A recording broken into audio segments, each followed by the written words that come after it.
night off. The Rockies begin the weekend with the very talented Cincinnati Reds at 20th and Blake.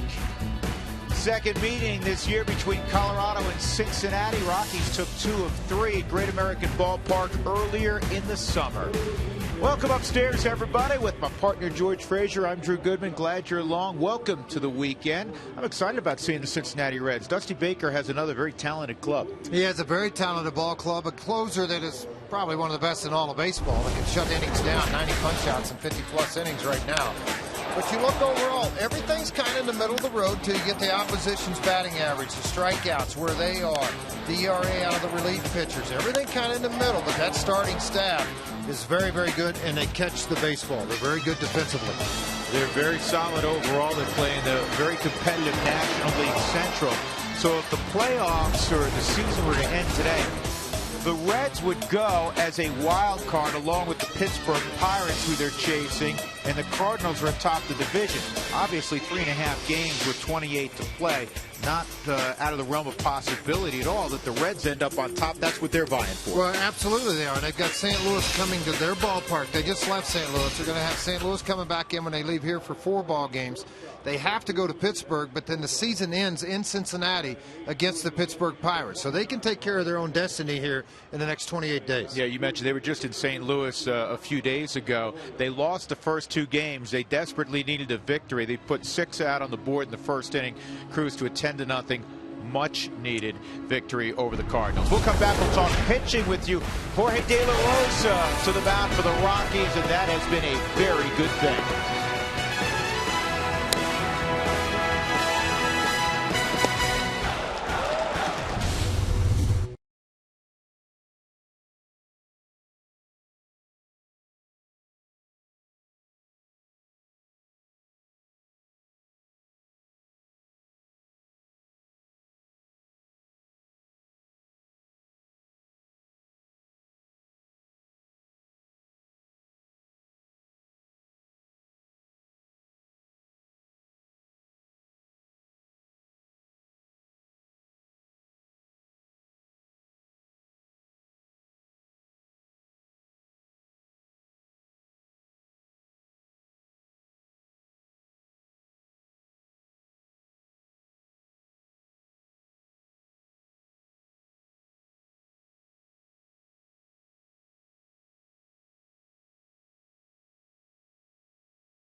And of those two, you figure Willian's going to talk a little more than Jorge. Jorge very, very quiet as he focuses in, looking for his 15th victory tonight. Back upstairs with George Frazier.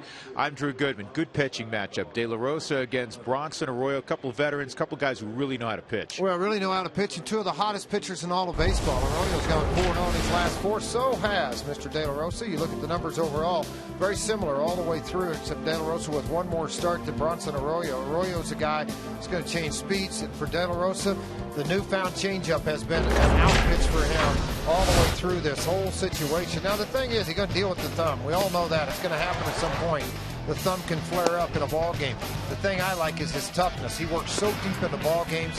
He doesn't give up a lot of home runs anymore. The ball's down in the strike zone, and he's able to work both sides of the plate. On the flip side of that, you're going to see Bronson Arroyo come out on the mound. And with him on the hill, you're going to see everything from a lot of angles. A little bit like Jared Weaver. He's going to show you stuff low three-quarter, up on top. The thing he does really good is he keeps the ball on the ground. He doesn't give up a lot of home runs. He likes the ball on the ground, and he doesn't walk people. He's going to pound the strike zone. Any pitch in any count with Bronson Arroyo. We say that about some guys. Bronson Arroyo, he may start the game out with a changeup. Well, there's no question. And the thing is, he really likes to work right-handers in a low three-quarter action. You think left-handers, okay, he's going to stay more on top. Not so. He'll drop down the sidearm on them as well. He's a talented guy. As we said, a very nice matchup on the hill. Arroyo for the Reds, De La Rosa for the Rockies. It's Colorado at Cincinnati. Come on back to Coors Field with us.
Root Sports is brought to you by your 7 neighborhood Toyota stores. Toyota Let's Go places. By King Soopers, more value for the way you live.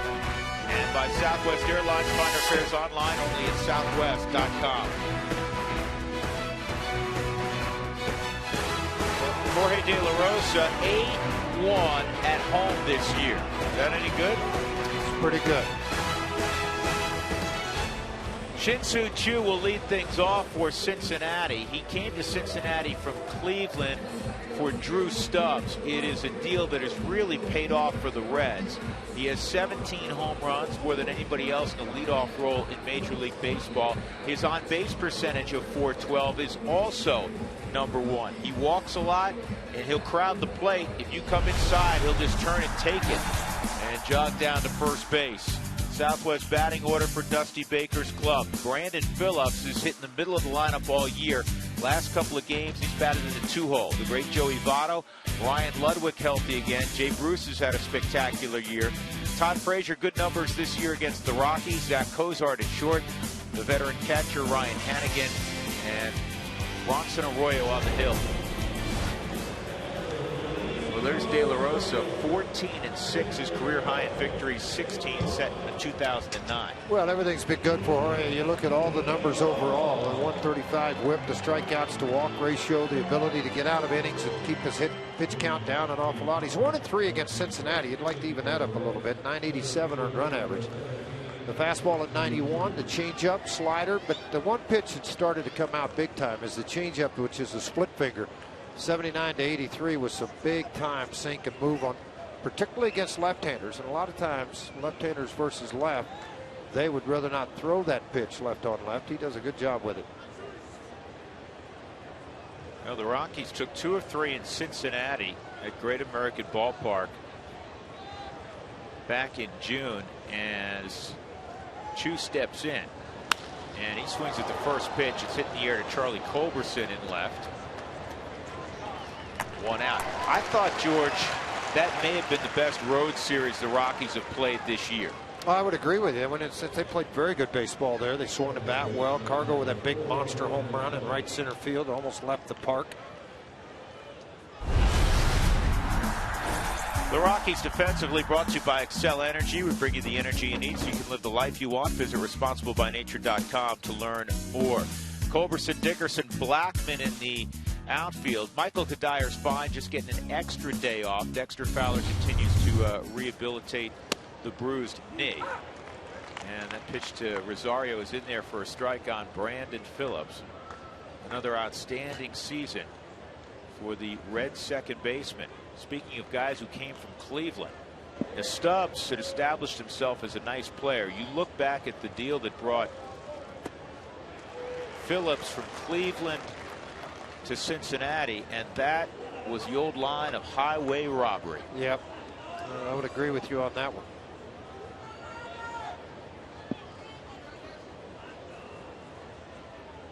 Got a couple leaders, George, on this ball club in Phillips and Votto, and Brandon's the far more vocal of the two. Well, they can back up with what he talks about too. You look at the overall numbers: 95 RBIs, 16 home runs, hitting .265 on the year with 4 stolen bases. Of course, Votto with a long-term contract, big first baseman, and missed part of the year, but still 20-61. 1-2 on Phillips.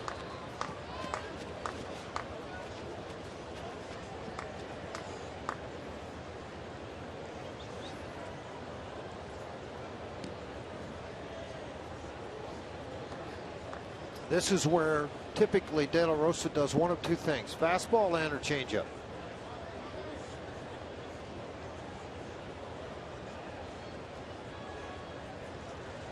One-two is a slider in the dirt. Yeah, try to bury a slider. And a guy like Phillips is not going to chase something like that down in the dirt, but you're aware of his power. He's a pitcher, so you obviously don't want to leave anything up at all.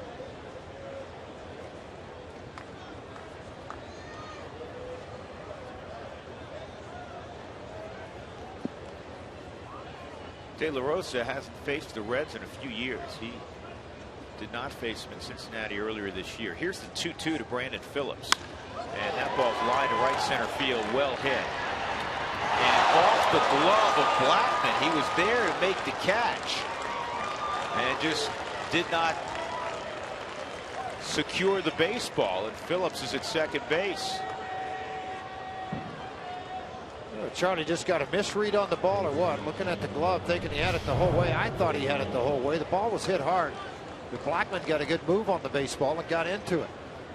Right here, I thought he had it all the way, and then the ball just carried a little bit farther. Charlie not able to come up with the catch, and he'll get charged with an error. Blackman his 3rd on the year. And that'll bring up Joey Votto. Well, the other night with Chacin on the mound, a couple of errors made at first by Willeen Rosario. He pitched around it. As a good pitcher, you go out and pick up your teammates. That's what the good ones do. You need to pick them up right here. Not going to be easy though. Rockies handled Votto pretty well in Cincinnati. He had just 1 hit, 1 for 12 in that series. And it's 1-1. And the Rockies have been so good defensively that the other day was an aberration, and then here in the first inning, Charlie's a good outfielder. The hard part was getting to that baseball. He got there because it was well hit. Just didn't put it away. Votto with the highest on-base percentage in the National League.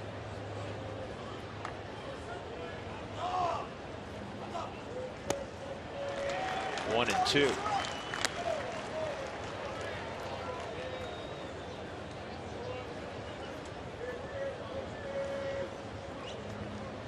Votto from Toronto, Canada. Will turn 30 in about a week and a half.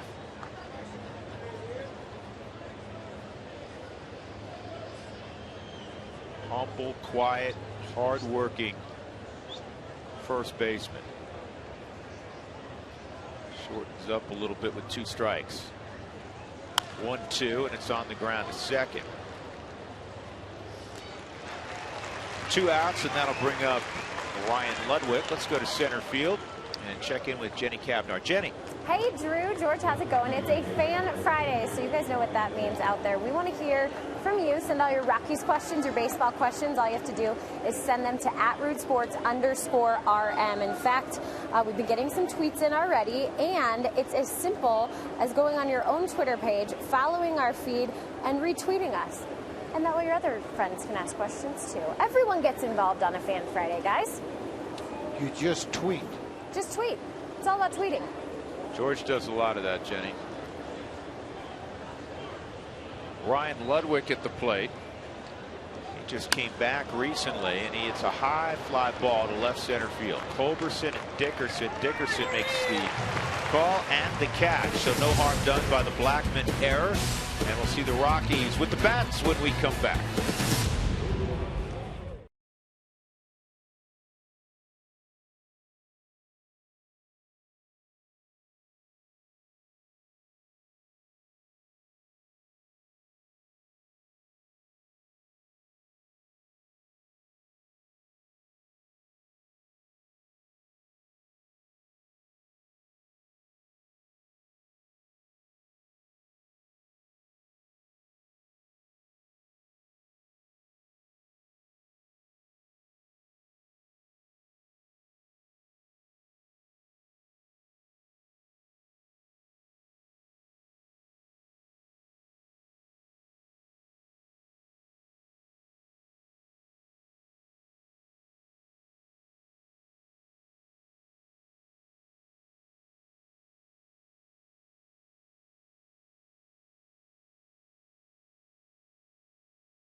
Three-game set. Let's take a look at the Rockies lineup. Corey Dickerson will be first in the absence of Dexter Fowler.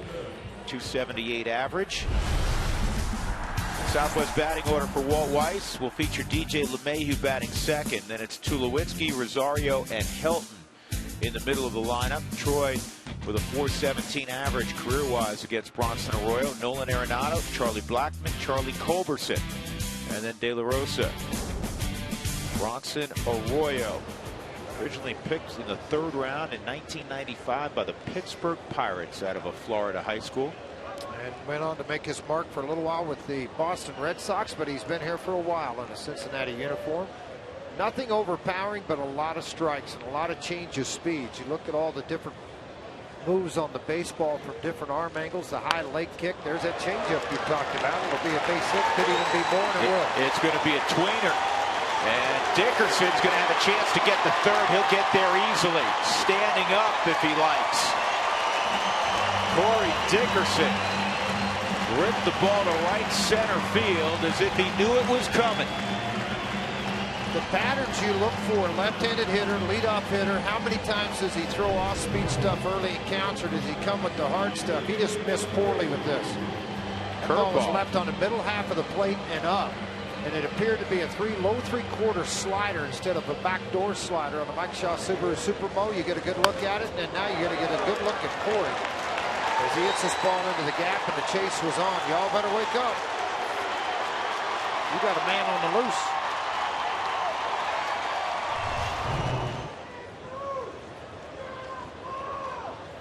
A chance to make an early strike against Arroyo. LeMahieu at the infield back. Outside ball one. 36-year-old Bronson Arroyo. Been a Red since he came from the Red Sox prior to the 2006 season.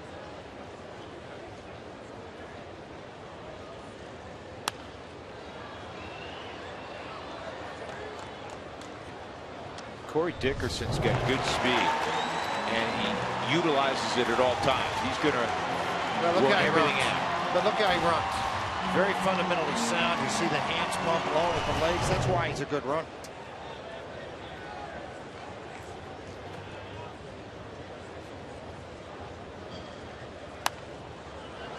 Damon Ionelli, who we had on the other day, Midwest cross-checker for the Rockies, had him up the line the other day at 4 flat. Good time. Rockies trailing only the Cubs. Every time I see the Cubs atop that list, it surprises me a little bit for extra base hits.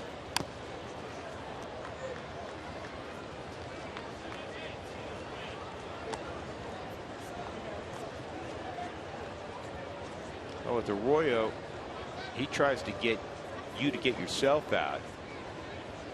And you want to be patiently aggressive, George, because he's going to throw strikes. You just want to hit the ones that aren't pitcher's pitches. Like that, he takes off the plate. He does not walk people. No, and he'll throw the frisbee. He hasn't had a walk in the last 7 innings. I mean, that's just him. That's just the way the guy operates. He's a wise veteran guy that knows what he's doing on the mound.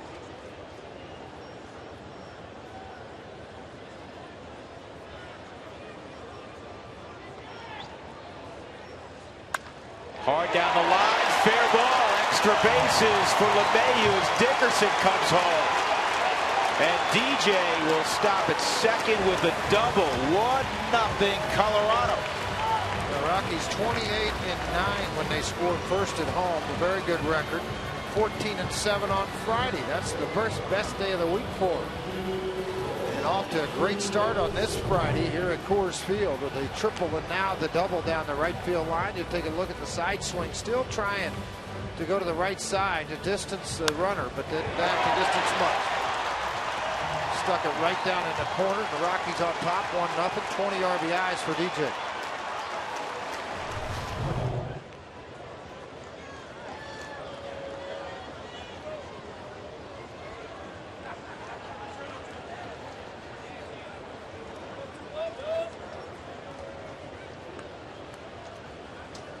Now Tulowitzki. Tulo's torn it up not only against the Reds, but in his career against the Central Division as a whole. Troy batting .334 in 201 career games against the Central. 52 doubles, 42 home runs, 149 driven in. Chance to drive in number 150.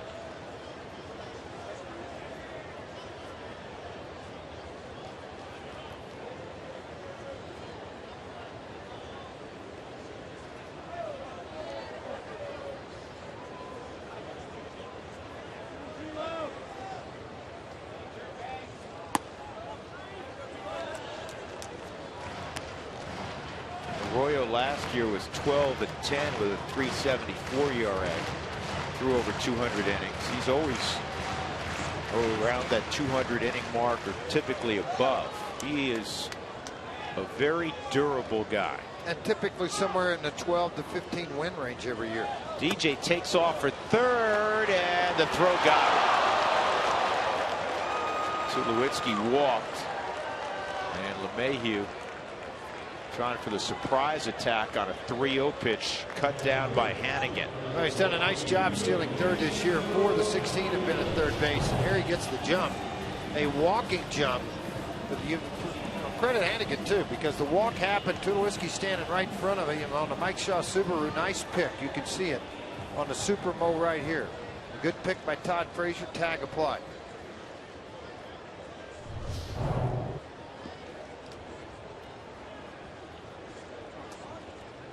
So Willeen Rosario, with a .288 average, 20 home runs, 72 driven in. Behind the plate tonight. He was at first on Monday.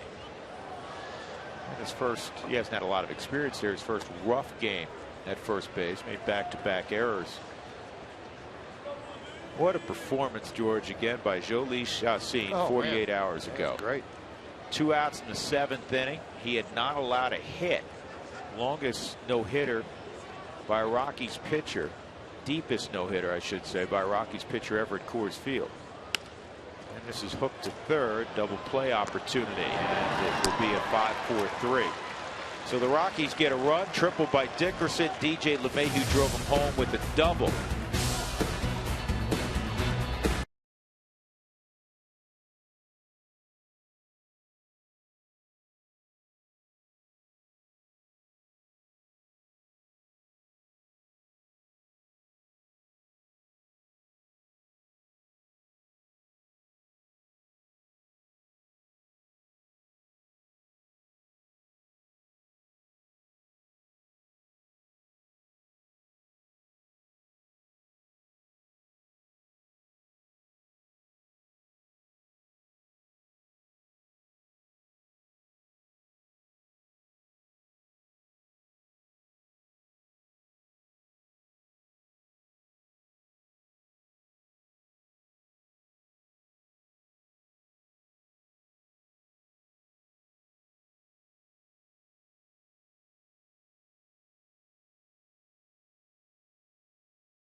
LeMahieu driving in Dickerson with a double.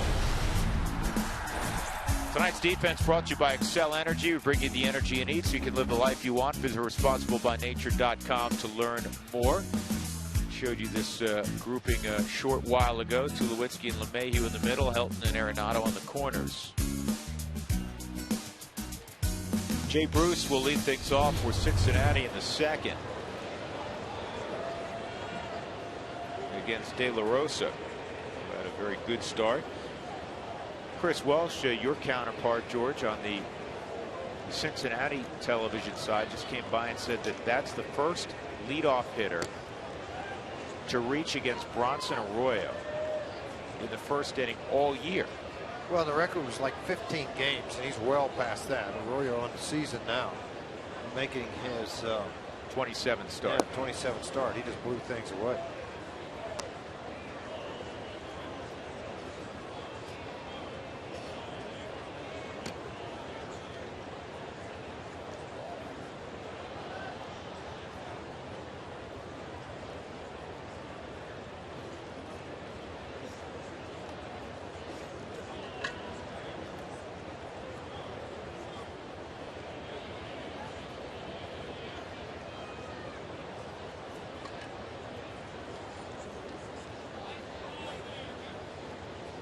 Jay Bruce walks out of the back of the box and now gets himself ready to play.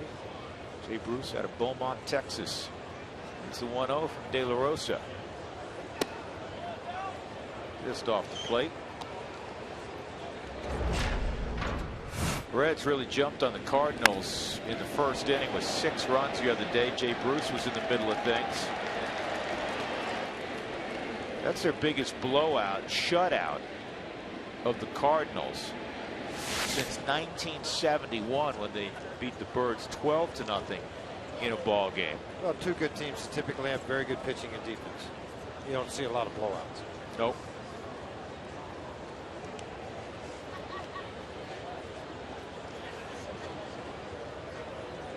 Cargo hasn't played in about a month, still among the top 5 in home runs.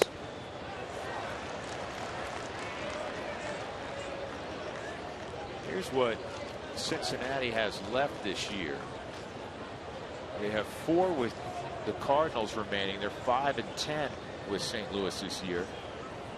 They have 6 with Clint Hurdle's Pirates. They're 6-7 against Pittsburgh. All those St. Louis games are at home, which plays to the benefit of Dustin. And 4 in a row. And they're coming up. Coming up as soon as they get back from here. Yeah, they got a huge 10-game homestand because the Dodgers also will visit Great American. I think the way I looked at it earlier today, checking the schedule out to see what they were going to do. They are here in Colorado. They go home Monday to face St. Louis for 4, the Dodgers for 3, the Cubs for 3, on the road to Milwaukee, Houston, Pittsburgh, and then back with the Mets in Pittsburgh to finish the year. Interesting schedule. Dusty Baker, we were chatting with him in his office today. In the wild card, you take the wild card, anytime to get into the postseason, but it's a 1-game sudden death deal. You win that one, you move on. You don't, you go home. So as close as they are, 3.5 games, I mean, they're still hunting that division title. They're 6 up on Arizona for the final wild card spot. Ground ball to third, chance for 2. Good feed from Arenado. DJ not going to be able to get Todd Frazier. He runs pretty well for a corner infielder. Tonight's Sideline Report is brought to you by the Honey Smoked Fish Company, a ready-to-eat, energizing superfood. You can add any dish that's healthy and delicious. And with that, we check in once again with Ms. CSU, Jenny Cavnar. College football's back. It's so exciting. I don't know if you saw the pregame show. Tracy Ringlesby, Jeff Houston, they brought out their Wyoming colors. I brought out my CSU colors. It's Mountain West football time on Root Sports. It's also a Fan Friday. We got to get to a question from Judy. Judy wants to know, why are base coaches required to wear helmets but not field umpires? Is it because helmets impair their vision? Well, if you go back, the helmet rule for coaches actually was implemented at the winter meetings in 2007 after Mike Poolbaugh, who coached for the Rockies in the Tulsa Drillers squad, was hit in the head by a foul ball and ended up dying from that incident. So that is why the base coaches wear it. But Frazier, maybe you can speak more to why umpires in the field don't need to wear them. Well, Glenn Allen Hill, the first to put one on, as you look at Billy Hatcher. And it's a good question. I'm not sure why they don't wear them. I don't think it's not any different than a coach. It's not going to impair their vision of being able to see a ball fair or foul or anything. It's like wearing a baseball cap. It's just hard. But I guess they feel that typically they're farther away, with the exception of the guy at second with runners on. See Brian Honora out at second base. But they're 115, 120 feet away on most days. But a good question.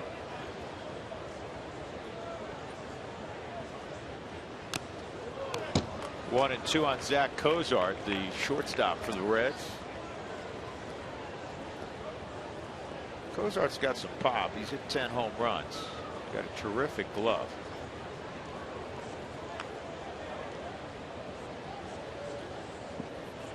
Well, I know Walt Jocketty's tried to look for a shortstop that would match with his second baseman. They're hard to find.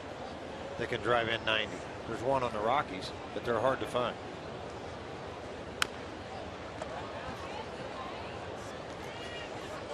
Rockies fans, it is Fan Friday. Instead of questions on Friday in the fifth inning, we want to know who you'd most like to see from the Rockies farm system when when the rosters expand, in a couple of days. September 1st throughout baseball. Rockies or the rosters expand to anybody, if you'd like, that's on the 40-man roster. Text Toyota, followed by those comments. Runner going, fouled off. Well, part of the problem is when your roster is full or near full, it's difficult to add people to the roster. The only way you can do that is put guys that are on the disabled list on a 60-day deal and add them to it, or try to designate and open up some room for it. And that's a difficult thing for this ball club when you're sitting at 40, as it is for a lot of teams this time of the year.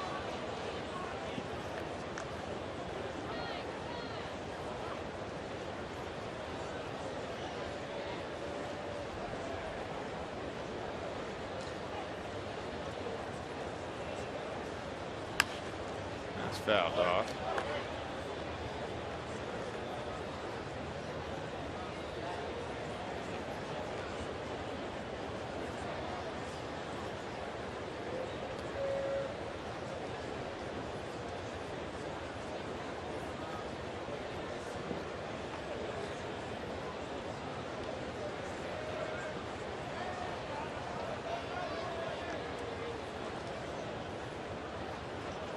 Frazier at first, and this is Luke to right, a base hit. So the Reds have 2 men on and 1 out for Ryan Hannigan.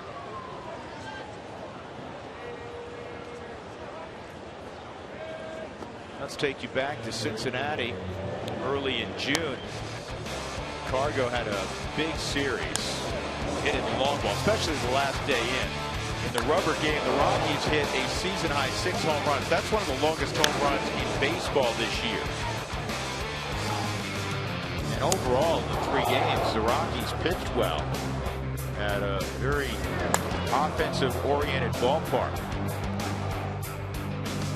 3.81 ERA, held the Reds to a 2.29 batting average. Hannigan uses right field very well. And this one he pulls to left for a base hit. Dickerson to the baseball. Frazier coming home. Throw is offline. And that base hit ties the baseball game at 1. Charlie Culberson, who has been a middle infielder the majority of his career, got to that ball in a hurry. There's not a lot of throws made to the plate. And again, they're going to push the envelope. With a pitcher coming up next, they're going to try to do it. And Hannigan, instead of going to right, goes to left on a breaking ball in. Frazier with a very good jump. You saw his speed earlier when they couldn't complete the double play ball. He flies right out the line and was able to come in and tie this ball game at 1.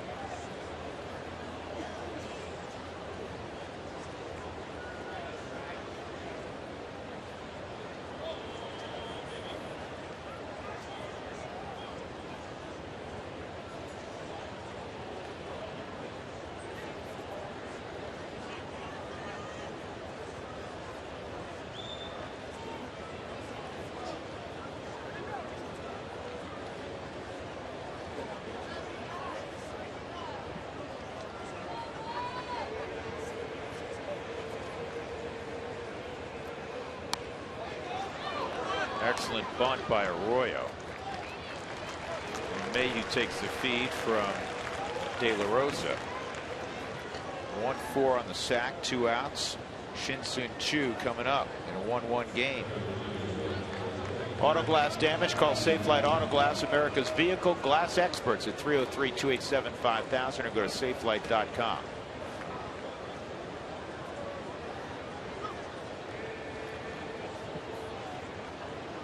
Chu swung up the first pitch of the game and hit a fly ball to left. De La Rosa's got to bear down here.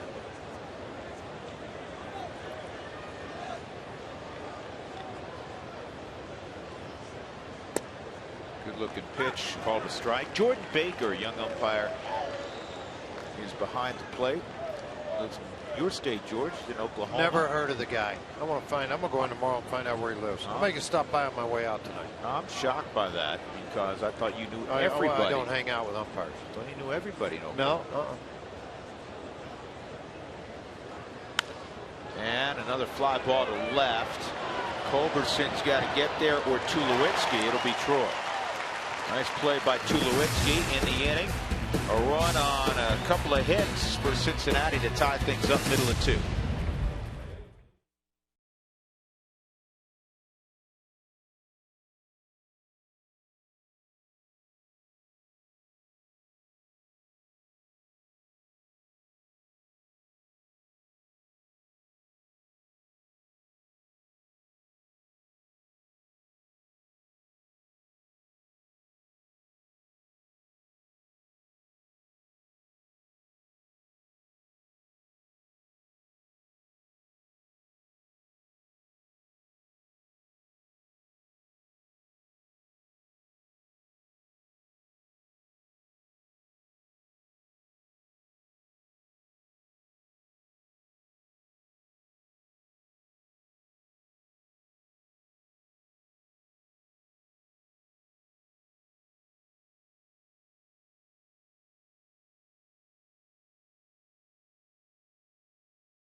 Tweet your questions at rootsports_RM. Let's get to some participants. Sam has a good question.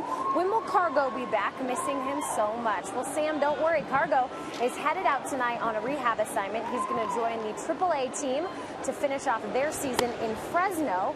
And from the likes of it, Cargo told me that he is planning on playing 7 innings tomorrow and 9 innings the next two games, and then hopefully he'll have enough games under his belt to rejoin the Colorado Rockies as long as his middle finger is feeling fine. A lot of good rest for him. As for the other injuries on the team, it's Dexter Fowler that's still day-to-day after getting MRI results on his knee, and Rafael Betancourt. It's being reported out of Venezuela that he is going to undergo Tommy John surgery. He wants to pitch again, so he's looking for a 2015 comeback, guys.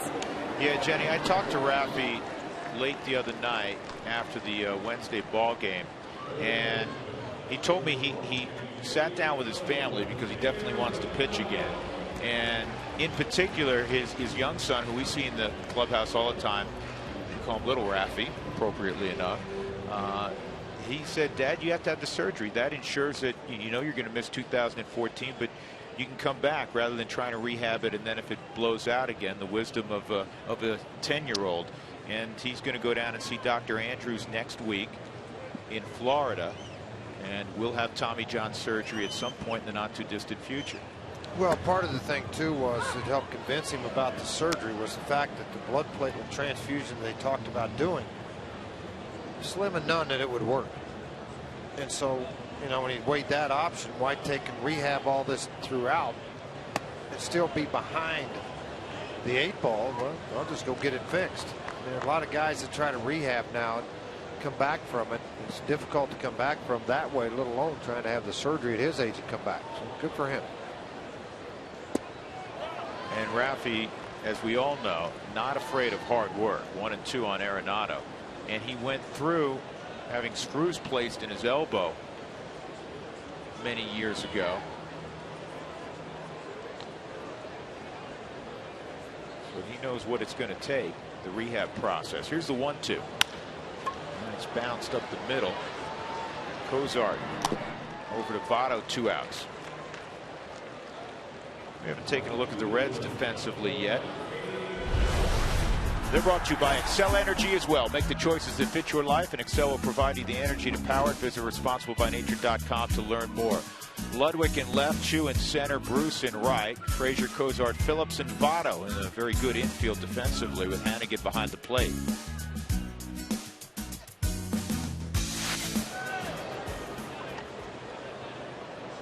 Charlie Blackmon hitting .260, he'll step up.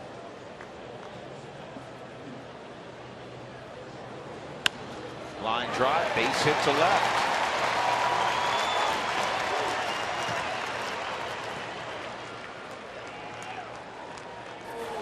Third hit for the Rockies.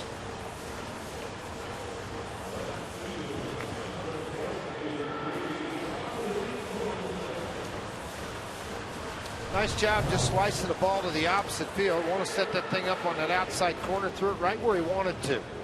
Charlie did just what he wanted to do. Back elbow drop, slice it, put it out into left field and off to the races. Thought about right here. They were able to get Ludwig got to the ball in a hurry.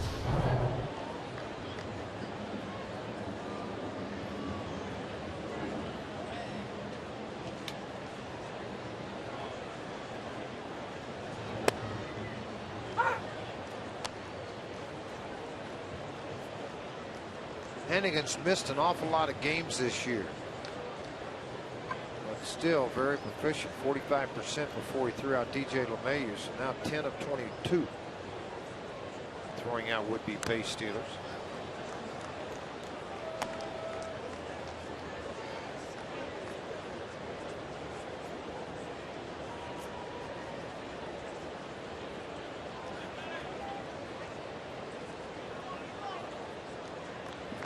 Strikes on Culberson.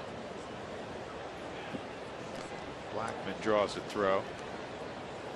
Culberson just 2 for 19 against right-handed pitching. Rockies 38-28 on their home field this year.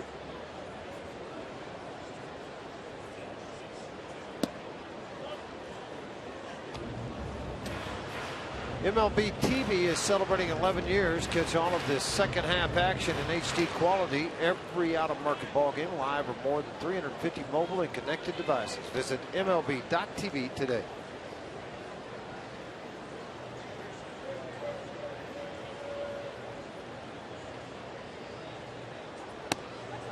Strike three. Fastball got Culberson.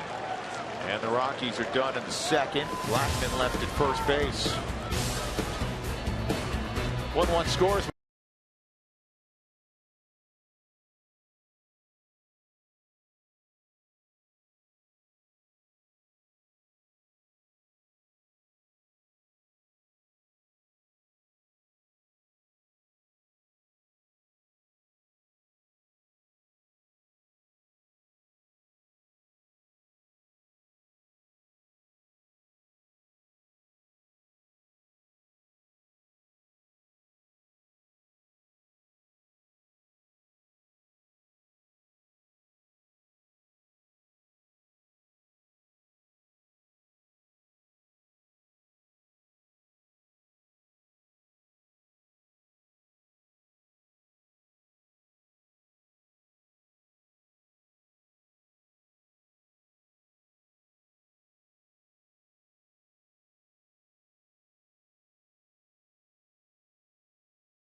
All tied up as we head to the top of the third. It is a Fan Friday. Hope you'll join along at RootSports_RM. That's where you can send your questions and your comments. We're going to go to a question from Cheryl. Cheryl wants to know how many baseballs are used in an average game. Well, I don't have a specific number for you, Cheryl. I've heard anywhere between 8 and 10 dozen balls. I think the lifespan of one baseball is approximately 6 pitches. So it's pretty crazy to think before the live ball era, George, that one baseball was used for an entire game. So you want me to tell you how many are actually used? Yeah, you know the answer. I know the exact answer. 9,841. No way. Yeah. The exact answer. Yeah, exactly. It never changes.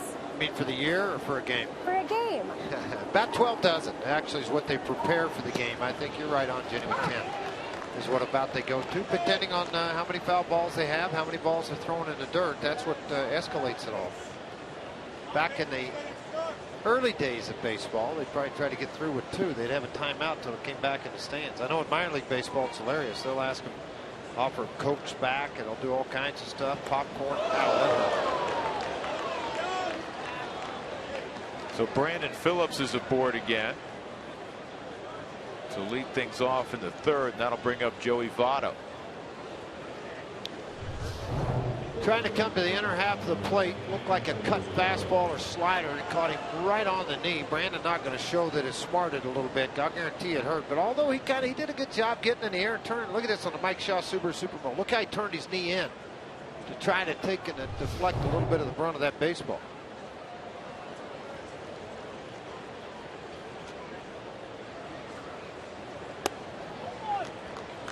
Votto takes outside ball 1. Joey hit a bouncer to second. His initial time up. 311 average. He's hit 20 home runs, 61 driven in. Talking to Dusty Baker earlier, he mentioned the name Keith Hernandez and comparing Joey Votto to somebody from the past, and that Joey's got plenty of power. And Keith had a decent amount of power, but they drive in runs, they hit for average, they walk, they're great in the clutch. Very good first baseman. Outstanding first baseman. Of course, that's where Hernandez played as well.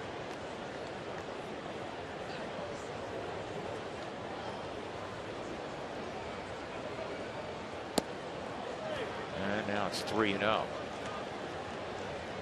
A little bit surprised that De La Rosa was able to make his start tonight on his normal rest. And the reason we say that is the thumb has been bothering him really the last 3 months.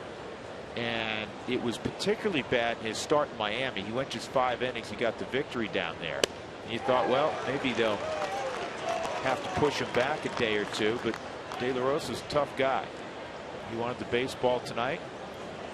And Walt Weiss more than happy to give it to the 14-game winner. 3-1 as Votto swung at the 3-0 pitch. By the way, you mentioned Keith Hernandez, 105 RBIs, 11 home runs that year, but 48 doubles led the league. He scored 116. That led the league. How many plate appearances do you think Keith Hernandez had that year? 680. 700. Wow. Yeah, pretty good. 698 total.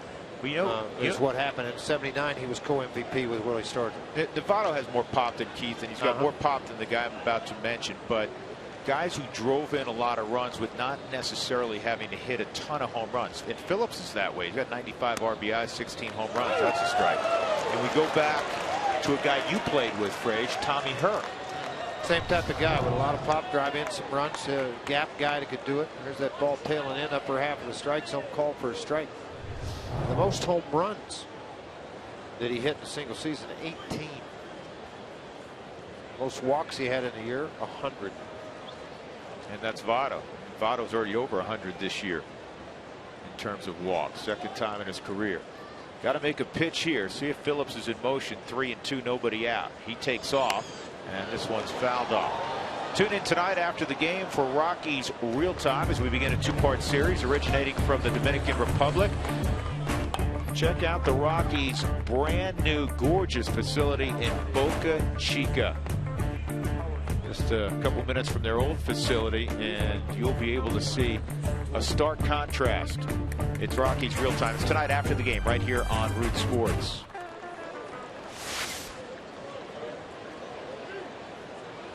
Three and two on Votto. Again, the runner moving, ball 4. So now De La Rosa has created a little bit of a problem. He's hit a guy and he's walked a guy, and you're in the middle of that Cincinnati Reds lineup. What he needs is a ground ball. Well, and one of the things that probably starts to concern you, he doesn't walk many people. I mean, the last 3 starts, or 5 starts, covered a number of innings, 27. He'd walked 12, struck out 18. You start to wonder, with the pressure of the thumb, might bother him a little bit that he's not able to hit the ball in the zone consistently.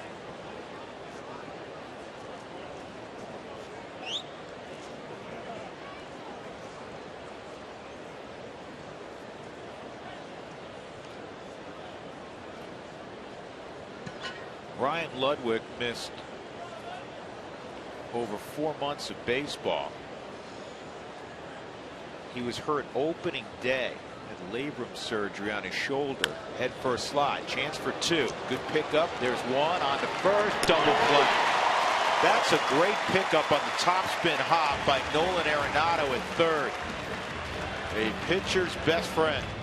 Well, it's something the Rockies have done, particularly the top 2 guys, has been De La Rosa and Chacin. Chacin second in the National League right now. Short hop, top spin. He couldn't come in to get to that baseball. The only thing, backhand in the exchange. You believe and trust your hands. It may not look pretty every time, but because you trust your hands, you make the play to be successful. That's exactly what Nolan did. Jay Bruce at the plate. He walked his first time. Phillips at third. You got to really block everything with Phillips at third, an aggressive base runner who will get an even larger lead because there's a left-hander on the mound.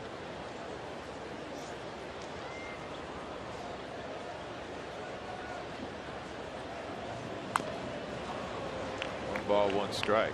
And every club now wear the shorter distance behind home plate. So the ball's got to, if the ball hits square behind on a wild pitch, it's typically going to kick back to one way here or there. So a visiting team, you want it to hit and go here, or the Rockies either way before you even try to advance with it.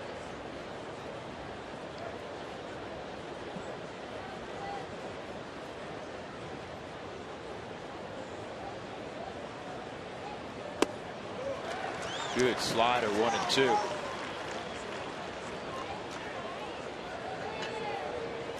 Let's take a look at this pitch on the Mike Shaw Subaru Supermo, right out of the hand on a hard slider. or slash cutter. Either way, with that grip that he had, it allowed you to get way up on top. The better extension you have out front, the more depth you put on the pitch.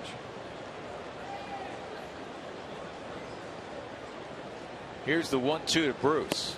Drive the slider again. 2-2.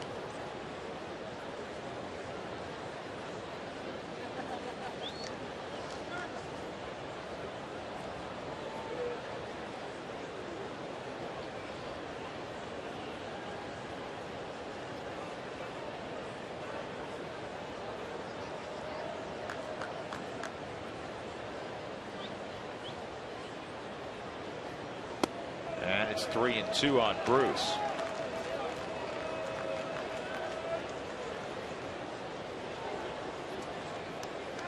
On deck, Todd Frazier, the third baseman.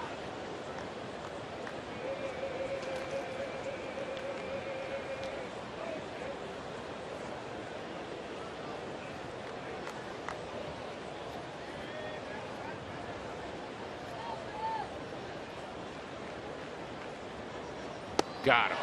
Good pitching by De La Rosa. First and second, nobody out. Not a problem for Jorge as he gets the double play ball and then the strikeout at Jay Bruce. We're tied at 1, middle of 3.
As we go to the bottom of the third inning, De La Rosa is going to lead it off against Bronson Arroyo. Rockies coming off a 5-4 win on Wednesday against the Giants. Chacin won for the 13th time this year. He's 13-7.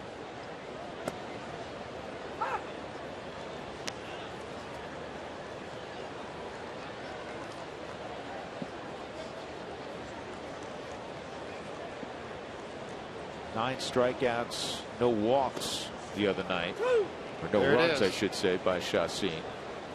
Drop down there and breaking balls in. 1-2 on De La Rosa.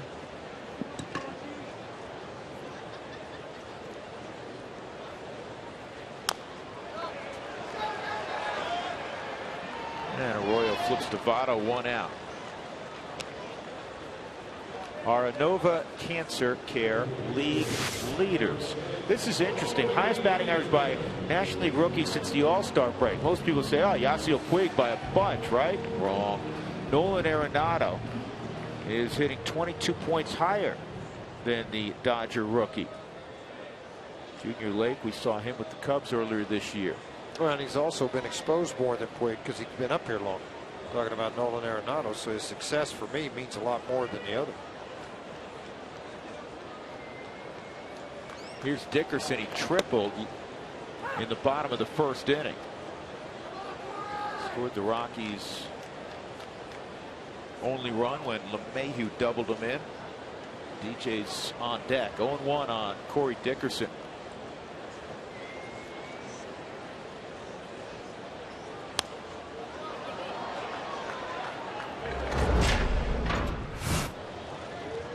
Well, his triple came on an off-speed pitch driven into right center field. And Drew talked about it. This first time a leadoff man's gotten on base in 26 starts. As Arroyo makes the 27th start here tonight.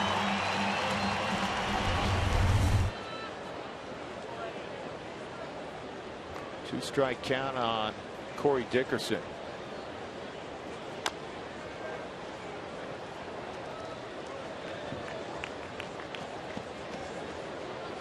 This Red staff is outstanding. And to think that they have fashioned one of the best ERAs in the National League, pitching half their games at Great American Ballpark, that is extremely impressive. Brian Price, their pitching coach.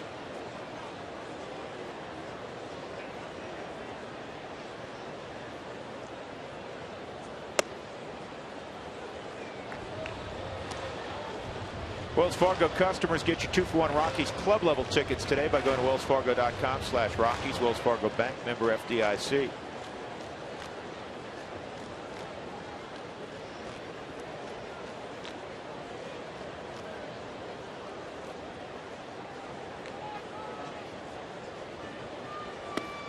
Outside.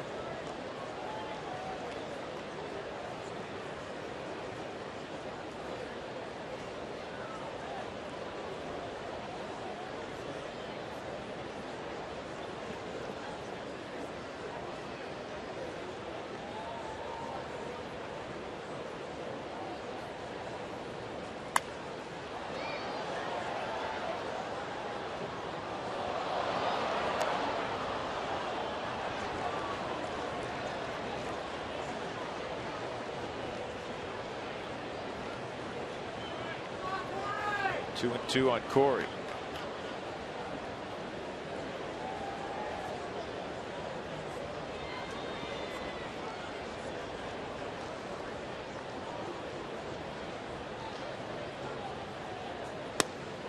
Tried to two-seam him.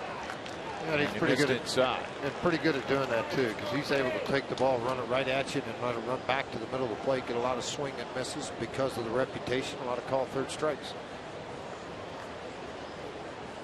George, he's got about 38 pitches, none of them straight. When you see the catcher drop the glove and kick off the shin guard so he can give all the signs, you'll know what's coming. So a little bit different.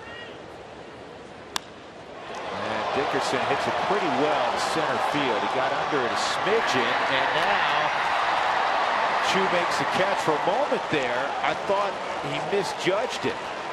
Chu eventually ran it down. The ball was hit about 415 feet.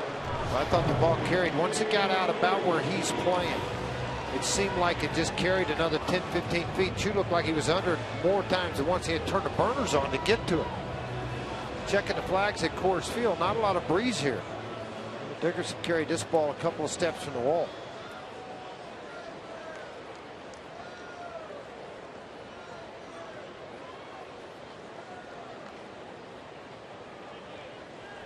That'll bring up LeMahieu. DJ shot a double down the right field line his first time up. And gets that slow hook for a strike. Did a good job of taking the low three-quarter side, almost side on fastball. And just shot it down the right field line. For extra bases, and the RBI is 20th.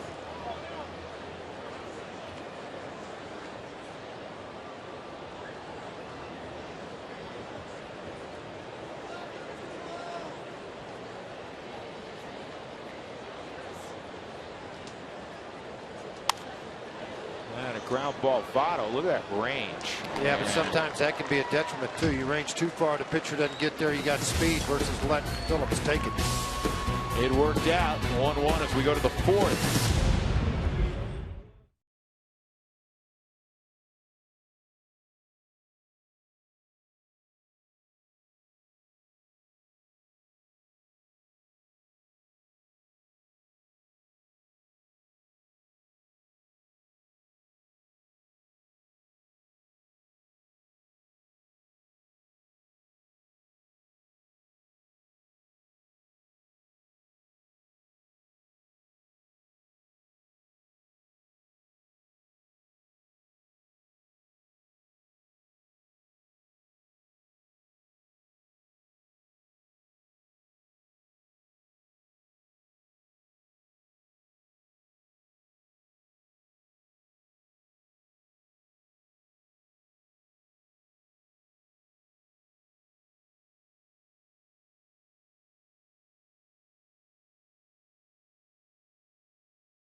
tied up at 1 as we're headed to the top of the 4th. Well, it's a Fan Friday. We hope you've been joining along in the fun on social media. Go to our Root Sports RM page, at @RootSports_RM. That's where you can send your questions and your tweets. But while we're getting fully interactive, you also got to check out Root Sports and their Facebook page. So this is what it'll look like. Gives you some great information. And you can check out my all-new social sit-down with Michael Kadire. I got a chance to talk to Michael when we were on the road, and we talked about his fun photos that he takes and posts on Instagram, and a little bit more information about his family. So you're going to want to check it out. It'll be on the Facebook page. Guys? Oh, I Facebook all the time, Jen. I know. You're always on it. Absolutely. Are you really? You Twitter, really do that all the time? Flickr, Instagram. Drew You're on is all a that social stuff? media genius. Is he really? No. He is, isn't he? He's like out doing, got up and went to Starbucks this morning, had coffee. Jenny, you know what? George has started learning about telegrams, so it's not so pretty soon he'll get to Instagram. I can't wait for that. A little Morse code up there, maybe too. It You know doesn't that hurt one yet? anything. Yeah. Hey, I get my point across. It just takes long. What was that? I get my point across. It just takes You longer. do. It just takes about a week or two longer. Yeah, right. It's not instant. That's for sure. If I put it on the Pony Express, it's 2 weeks. You got to get caught up with the kids, George. All No, your I'm kids are on good. social media. I am good. I'm good. I'm good. I'm good. All right. Well, I'll keep passing along some questions. All right, sounds good. Thanks, Jenny. Nice hook there. It's 1-2 on Frazier. Leadoff man has reached each of the last 2 innings, a walk and a hit batter. So De La Rosa trying to get Frazier here in the top of the 4th inning. And that is going to drop in fair territory. And Frazier is going to glide into second with a double.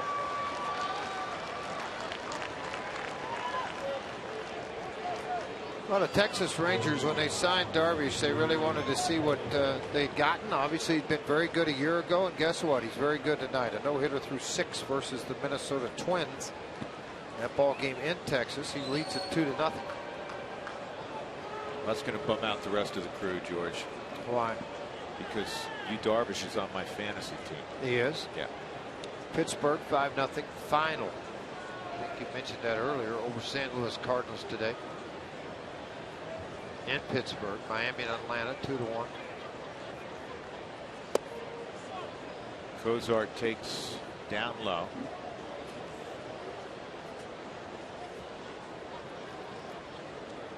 Cozart a base hit in the 2nd inning. That's the inning in which Cincinnati scored. To first, Helton. What? Tell you what, he locked up Frazier. He locked up Frazier, didn't he? Well, I don't think Nolan anticipated the throw coming over. It was hit so hard at first. It was automatic.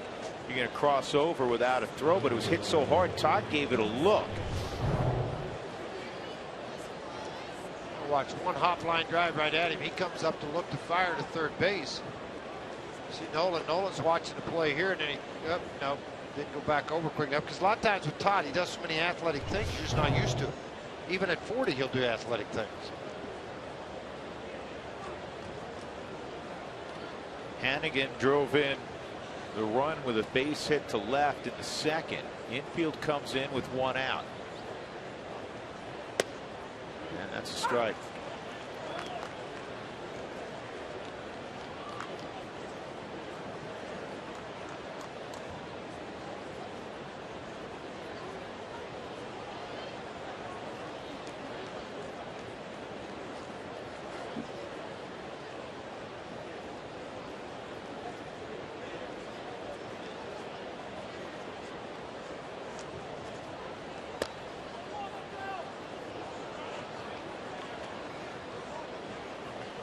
This 1 ball, 1 strike.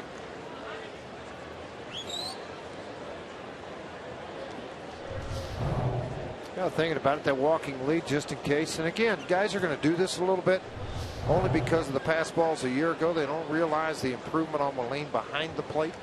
But they're going to be prepared because of the split finger that De La Rosa throws, the hard curveball that he throws into the dirt, that if it gets back by him, they're going to try to score on him.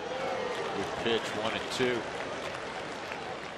De La Rosa is such a smart pitcher, George. Earlier in his career, he had a mid-90s fastball. He had the sharp slider. He would strike out a good number of hitters. It was basically a strikeout per inning pitch. those numbers are down, but that doesn't mean if he needs a strikeout, he can't go get it. Well, he just tries to get early outs on contact. Now he can do it with finesse, not only with velocity, but he can do it with finesse. He's going to be hunting a punch out here with a man at third. 1-2 on the outside corner, just missed at 93. It's a good looking spot there. A real good pitch right on the outside corner, on the knees, a pitcher's pitch, but off the plate you'll see on the overhead it didn't catch enough of the corner to be able to put a move there.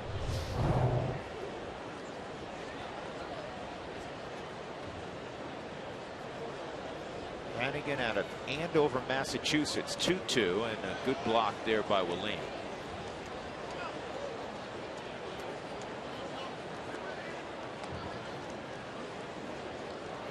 Frazier's an East Coast guy also. He went to Rutgers. First round draft pick is a shortstop. Watched him make his pro debut in Casper, Wyoming.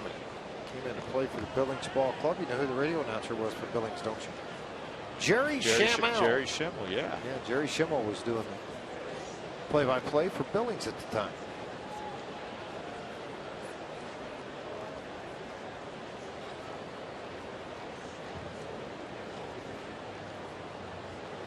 Three-2 on Hannigan, and a line drive hooking foul.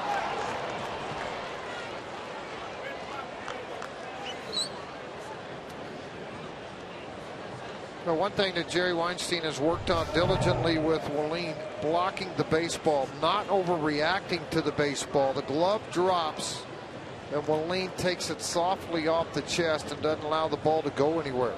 He got a little lucky that that ball bounced up versus down.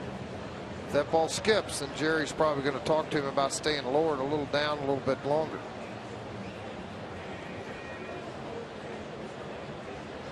Asking for the ball down. You see him tap on that dirt. A base hit by Hannigan, and Cincinnati has a 2-1 lead. Hannigan has driven in both out of the 8th spot in the lineup.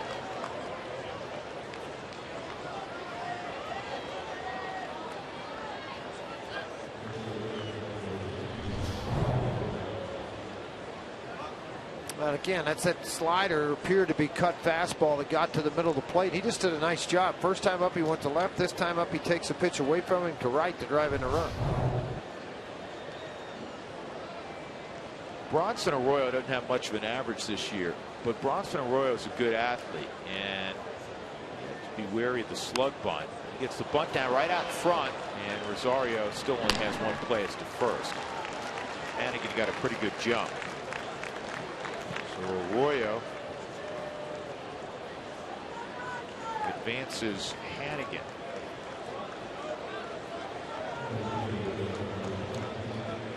And that'll bring up Shin-Soo Choo.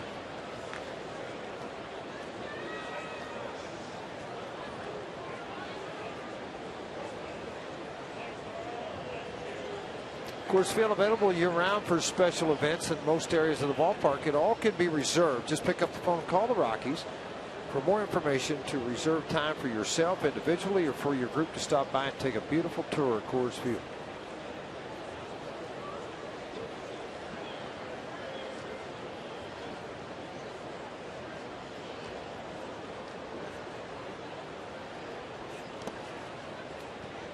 You know, yesterday is pretty neat that DirecTV yesterday had one of their huge things here on the concourse outside. They rented the level that Drew and I sit on up here. Entertained an awful lot of their employees up here. On an off day, they use Coors Field as the venue. You can too.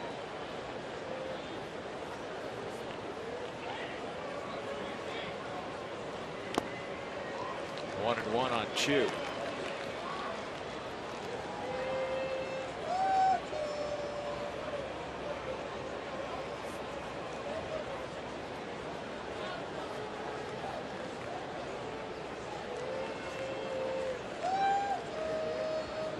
Sometimes his talents got lost playing in Cleveland, George. This is a very talented guy.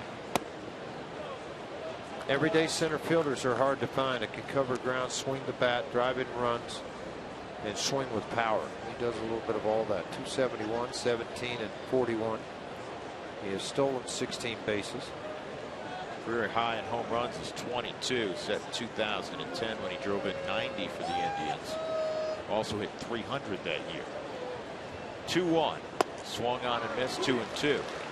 Chu last year hit 283 with 16 home runs, 67 driven in. And he can run too. He's stolen 20+ bases 3 different times in his career.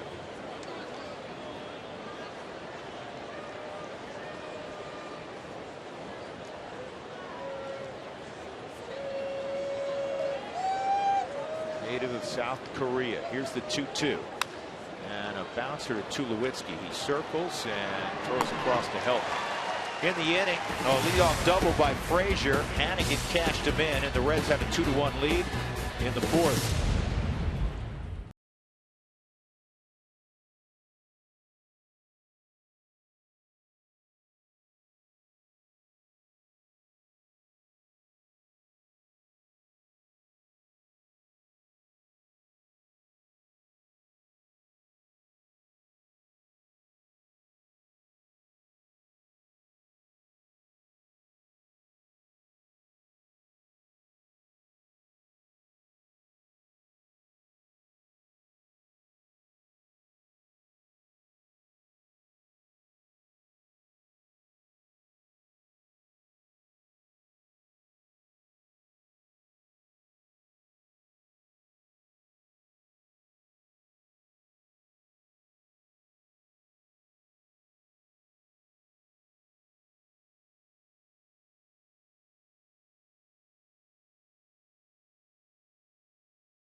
Inning AT&T trivia question.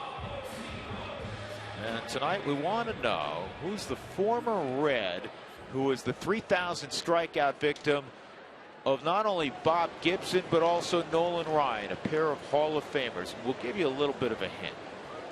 He's a former outfielder. He was part of the Big Red Machine. Not necessarily a superstar, but a very good player. I think he was like my 30th strikeout. Does that count? Yeah, for you.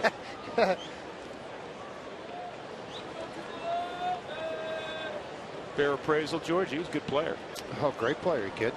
I tell you what, their outfield, because of him and the ground that he covered, he was pretty special.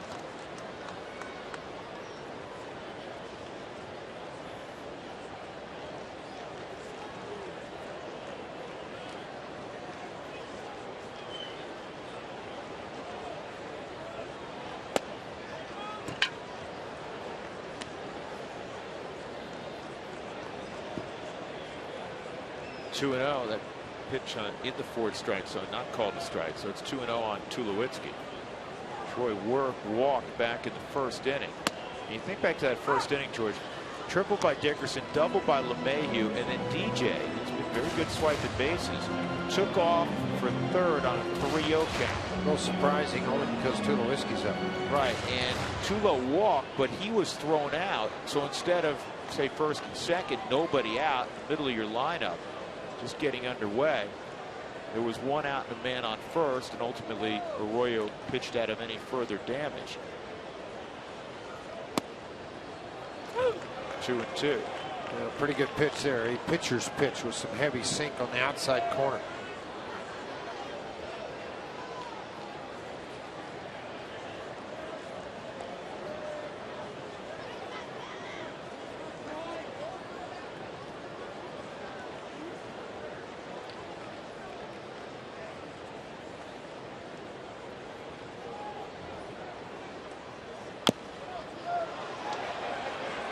is going to be a base hit for Tulowitzki.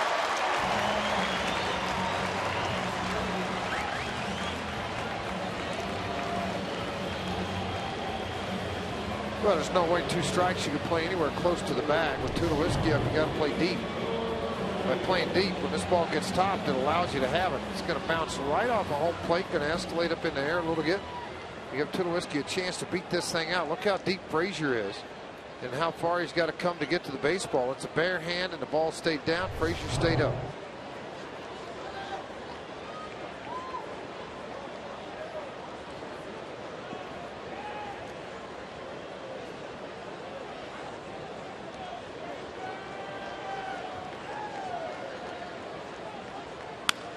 Willeen with a base hit to left.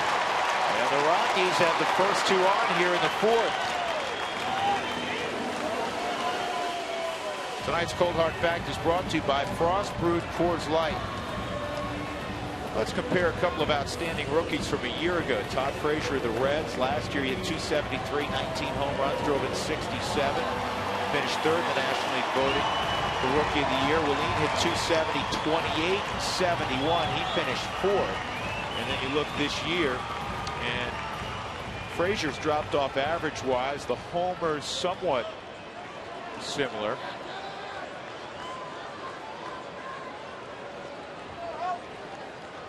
And for Willeen, I don't know if he'll reach 28 home runs, but the average slightly better, more RBIs.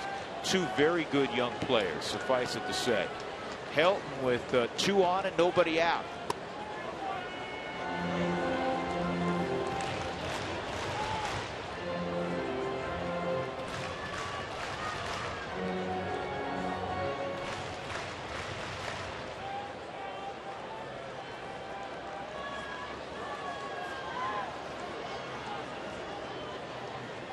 Helton, a 350 career hitter against Mr. Arroyo, and it's going to go off. 3-run bomb, Todd Helton.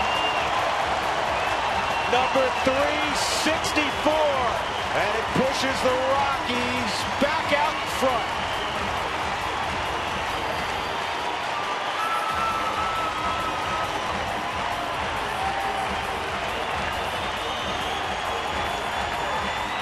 He can still bring them to their feet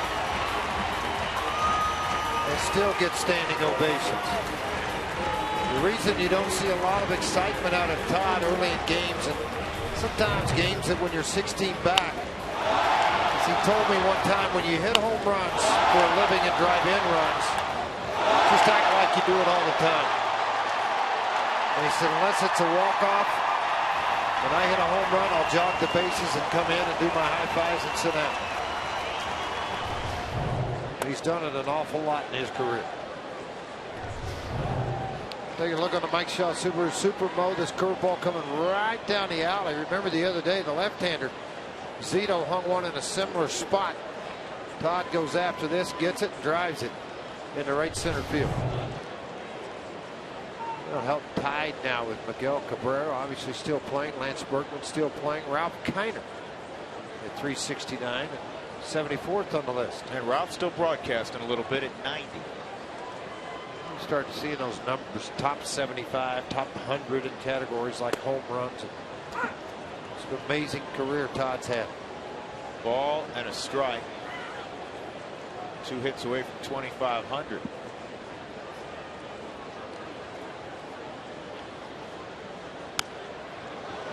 Out of play. Todd with the 10 home runs. Most home runs since 2 years ago when he hit 14. Last year he was limited to 69 games, hit 7 home runs. By the way, that error charge to Charlie Blackmon in the first inning has been changed to a double. Well, I bet you Charlie would tell you he should have caught it. Here's the 1-2. And a base hit for Arenado. That's 4 straight hits here in the 4th inning for the Rockies against Bronson Arroyo. Oh, it's time for the big hit presented by Mako, the company that repairs all kinds of hits. And it's the same guy we're just bragging on. On Monday night against Barry Zito, Helton crushed one. to the back wall of the Rockies bullpen. Check out your local Mako for collision repairs and auto painting for as low as $399. Visit Mako.com today.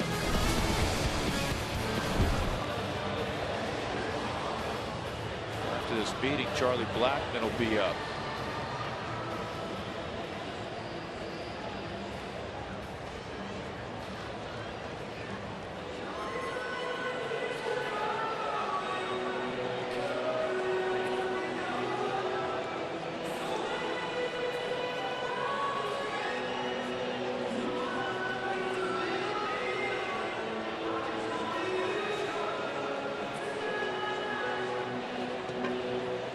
Charlie sliced a single to left in the second inning.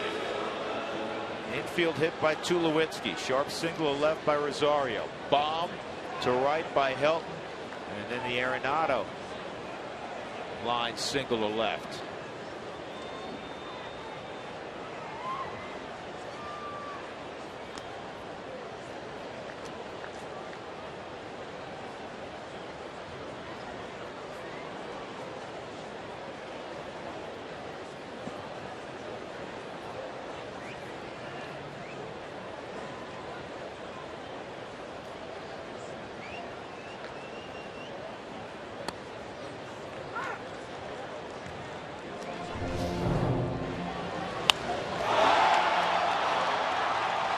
Good look at that swing by Todd. He got the barrel out, drove it deep into the night. And one of the things about Arroyo, as good as he's been, and he's on quite a run of late, 4-0 his last 4 starts. This ball driven to center field, and it's going to drop in front of Chu. 5 straight hits. To finish the thought on Arroyo, as good as he's been, he has always given up the long ball, which had Dusty Baker, concerned with Arroyo coming in here. 22 home runs allowed this year.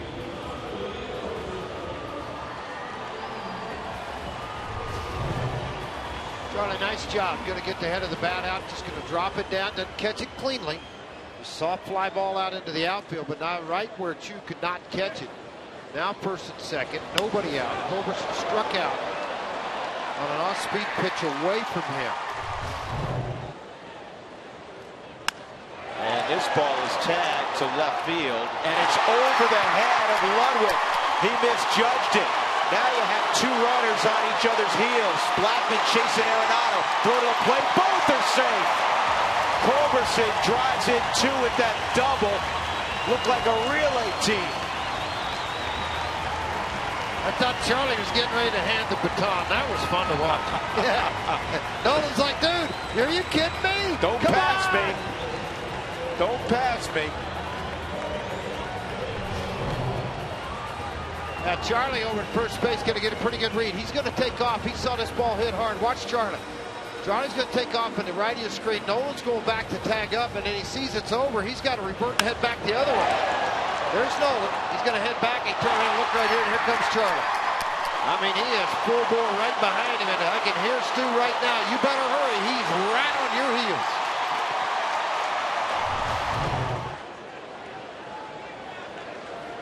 Six straight hits against Arroyo in the 4th. De La Rosa fouls off the bunt.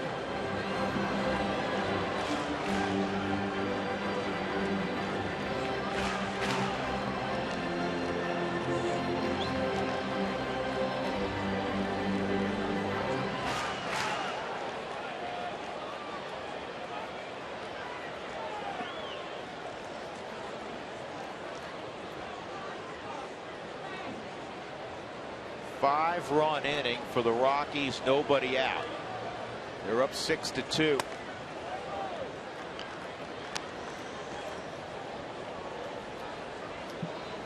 Talking about the home runs that Arroyo has given up this year, 22.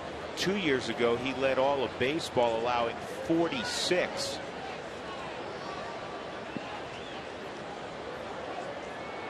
The good thing for Bronson is that he doesn't walk many, so he gives up a lot of solo home runs.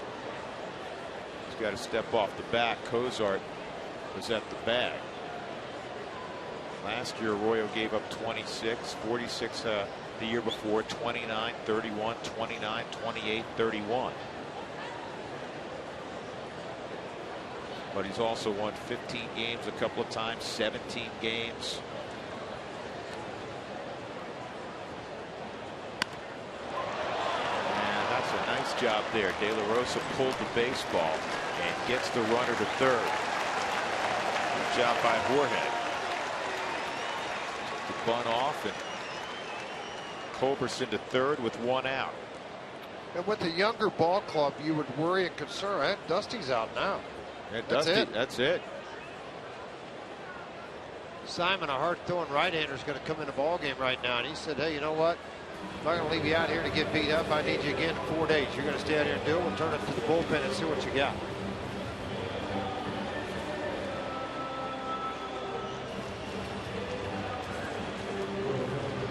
Arroyo had pitched pretty well after that first inning. Actually pitched fairly well in the first inning as well, but in the fourth, the Rockies have knocked him around the yard. 6-2.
Here this inning. Let's hope we can keep going. Let's get back to social media Friday, Fan Friday. Just hashtag your Fan Friday questions to @RootSports_RM. Sarah sent in a couple, so we're going to answer one for her. Who picks the players' walk-up songs? Great question, Sarah. It's actually the players, and some of them get some flack throughout the course of the season because they like to change them every so often, depending if they're not getting hits at that certain point in time. But one guy that stuck with his song all year long, Troy Tulowitzki, he's using Jay-Z this year. That's a big upgrade from those teeny boppers that he used to use, right? Miley Cyrus, little Justin Bieber. Well, he upgraded to the king of rap. It's an upgrade to some, but then I'm sure there's some kids that are disappointed that he changed his walk-up song. Well, I'm sure there are too. DJ LeMahieu, he also goes with Radioactive by Imagine Dragons. Is that George's new favorite band? I'd like to know who the Imagine Dragons. I had to ask too. I had no idea. I'm probably missing on that. George has all their albums, playing coy. Alfredo Simon is on the hill. He's been working long haul relief for Cincinnati. I don't have any of their albums. I just got the 8-track. 5-4, 67 plus innings so far for Mr. Simon, a hard-throwing right-hander. He's worked 2 innings multiple times. Look, catch him here. Yep, on contact. Culberson took off.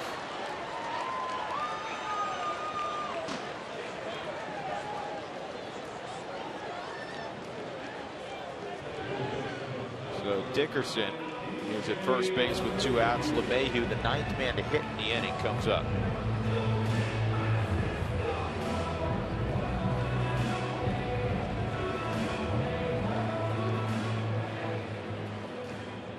Imagine Dragons. I got to go get some of that. That wasn't bad.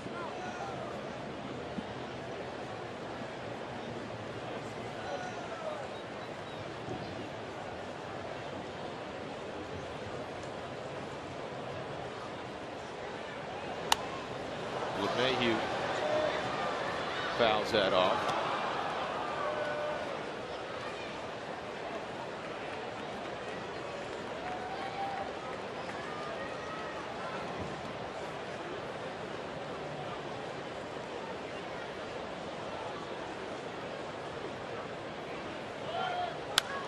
Through the right side, a base hit with the runner going. Dickerson will go first to third. LeMahieu with his second hit of the night. Troy Tulowitzki will come up for the second time in the inning.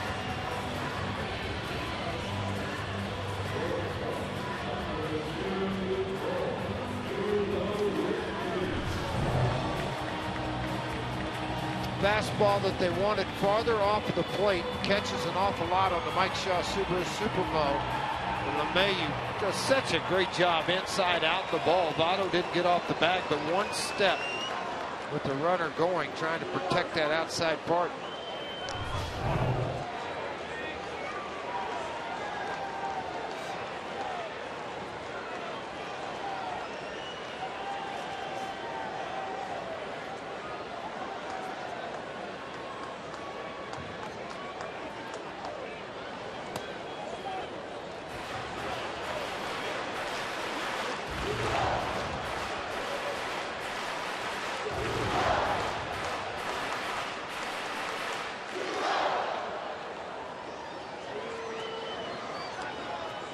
First and third for Troy. Troy drives it left center field. Chu moving over will make the catch. A loud final out. 10 come to the plate in the fourth inning. The Rockies score 5 times. The highlight, the 40-year-old reaches the seats for the 10th time this year. And the 364th time in his grand career.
The top of the 5th inning. AT&T trivia question once again.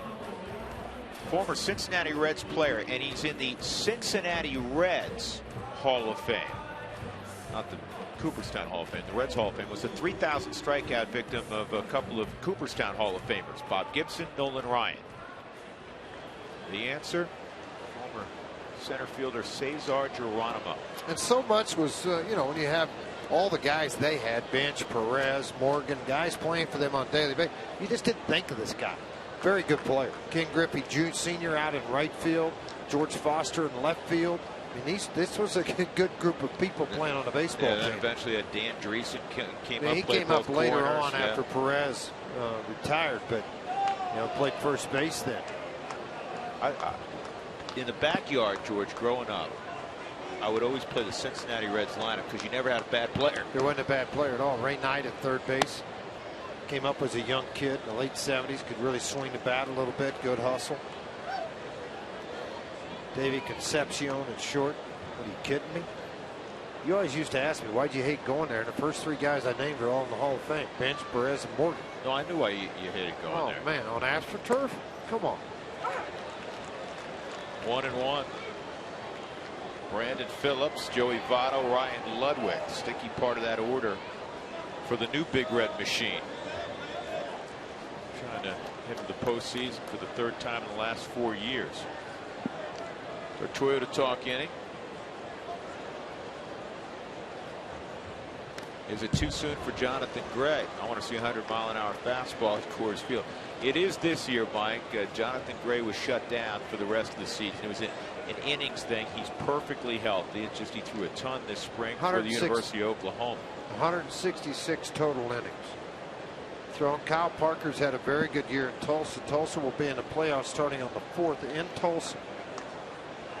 Their opponent is yet to be determined going into tonight's play. And tough play, Tulo, bare hand. He got Phillips. What a play by Tulowitzki. There's leather on the right hand also. That's a great play by Tulowitzki. Plus, you got speed at the plate on the right side. Brandon Phillips, a guy that runs pretty good. Wide stance, that prevents you from getting a really good start on him, but he took off right out of the box. Thought he had it when it got past De La Rosa. Not quite so much. You got Tulowitzki with a great bare hand play. See De La Rosa try to get off the mound to dive and get it, and then it was Tulowitzki, perfect top right to him, then the arm strength gets him. See that right now, and that Blake Shaw Subaru Supermo shot. He's gone. As they say, he gone. No, only one guy says that. No, there's other people that say that too. They're copying right. And that's man, okay. Hawk Harrelson in Chicago. 0-1 on. Actually, I was Joey talking Votto. about Cy on Duck Dynasty. Yes, Ty says that too. Yes, he does.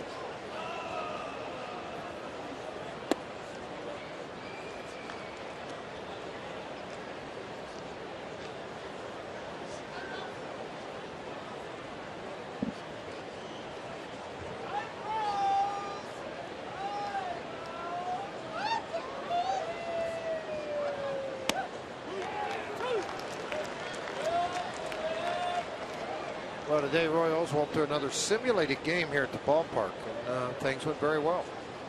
We just kind of wait to see. The good news is Tyler Chatwood will start on Sunday to continue a breakout type season for Tyler. He'll take on the Cincinnati Reds. Of course, Casio goes tomorrow. 1-2 on Votto. 2-2 slider miss. A couple of names that were thrown out there for potential September call-ups from our fans. David Dahl. David Dahl is still a very young player. Didn't play a ton this year. No, he didn't play since May because of a hamstring tear. I mean, he's been out. He had a great rookie year coming out of high school. That's a great pitch. De La Rosa strikes out Joey Votto. Total guess swing. How do you know this, folks? If you're sitting at home and watch this, watch how he swung at this ball. Front foot was out front, already on the ground, hands had already gone, and just kind of fanned at it. Not very happy going into the dugout either. Good hitters don't like to be made fool of, and that's kind of what happened to Joey Votto in that at bat. And that good hitter doesn't look like that very frequently. Not very often at all. Ryan Ludwig at the plate, grounded into a 5-4-3 double play his last time up. George, got to remember that moment in the game. First two reach. Phillips was hit by a pitch in the 3rd.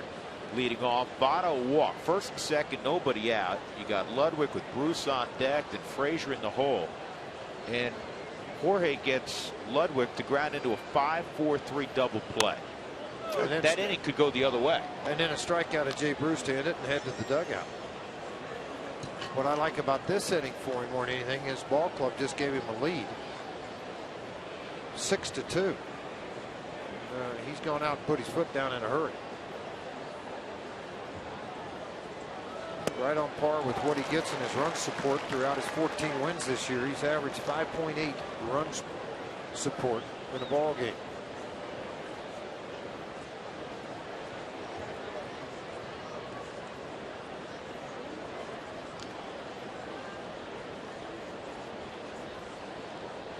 Two outs and a 2-1 count on Ludwig. Nobody on. Rockies up 6-2. Uh-oh. This ball is crushed to deep left field. Make it 6-3. Ludwig with his second home run.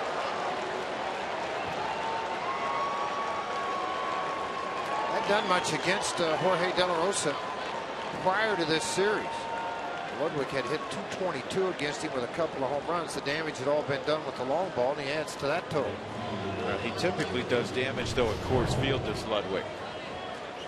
And he came up to San Diego Padres, and he did a lot of damage in the series when he was a young player. Had been around for a while, and he goes down and gets a good fastball here, drives it into left center. In his 23rd career game at Coors Field, that's his 9th career home run. And he's hitting above 370 in his appearances at Coors Field. 6-3.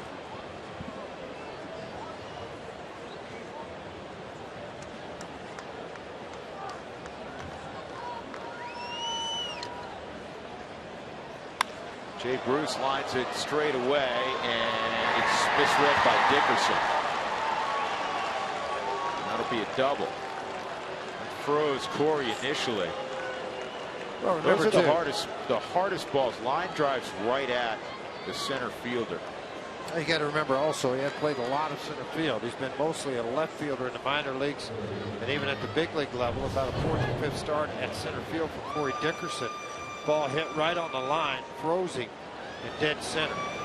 You're just so used to seeing Dexter Fowler in center field and being able to go back on a baseball and snatch it. Dickerson hustled back and tried to get there, just couldn't make it. So 1 run in on 2 outs, a double with 2 outs. Now dealing with Todd Frazier. 36th double for Bruce this year. That leads the Reds. Over the last 3 years,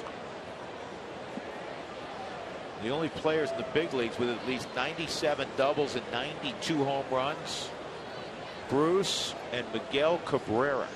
Huh, pretty good company there, huh? Yeah. Ball and a strike on Frazier. Not George, Todd.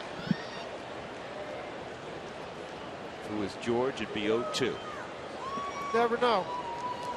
Might surprise you. Not anymore. Kind of doubt it, though. Yeah.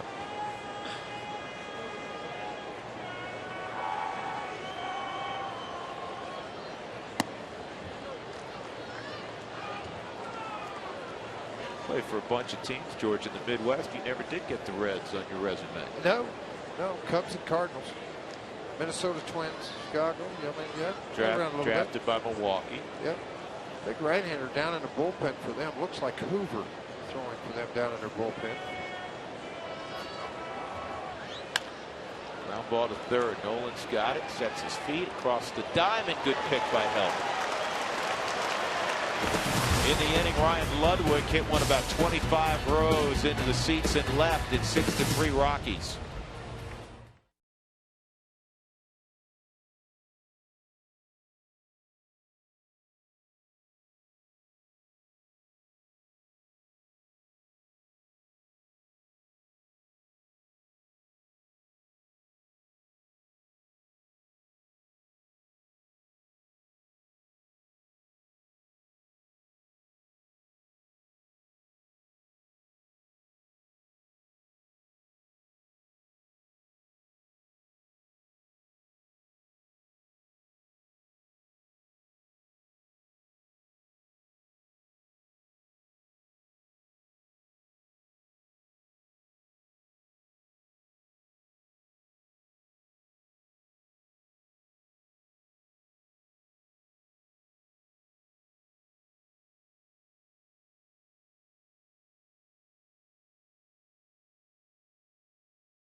first inning, the Rockies got a triple from Dickerson and this double from LeMahieu to bring home the initial run of the ball game.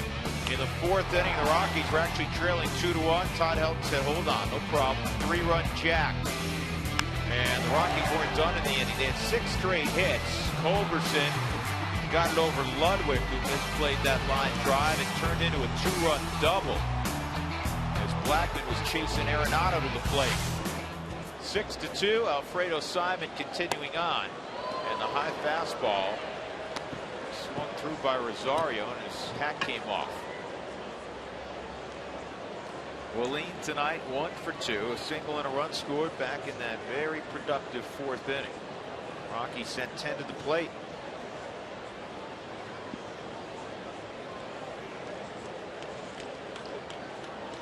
Bronson Arroyo tagged for all 6 runs, George. He's coming off a great 4-game stretch in which he had a 2.33 ERA. Yeah, and again, it's going to catch up to you sooner or later. And I think Dusty read that he didn't like what he was seeing, whether it was command, whether it was the swings that they were taking off of him. He's looking at the board, sees where Pittsburgh beat St. Louis. He went immediately down to his bullpen and going to do everything he can. Now you got a 3-run ball game here at Coors Field. There's 17 hits in the game. Rockies with 10, the Reds with 7. Well, Bronson Arroyo's final line, 3 1/3, 6 runs, all demurred, 10 hits. He didn't walk anybody. He did. He walked Tulowitzki. He walked 1 and struck out 1.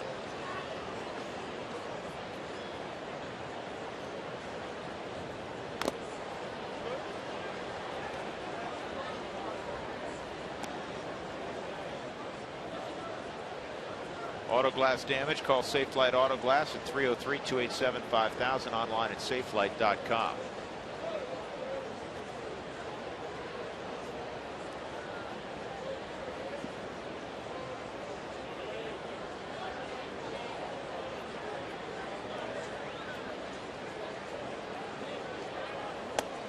Whoa, way inside.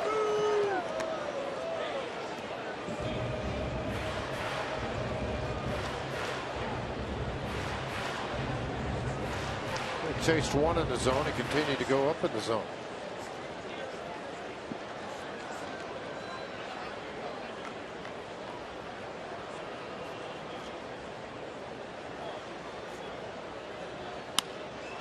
That's hooked past Frazier. A base hit for Rosario.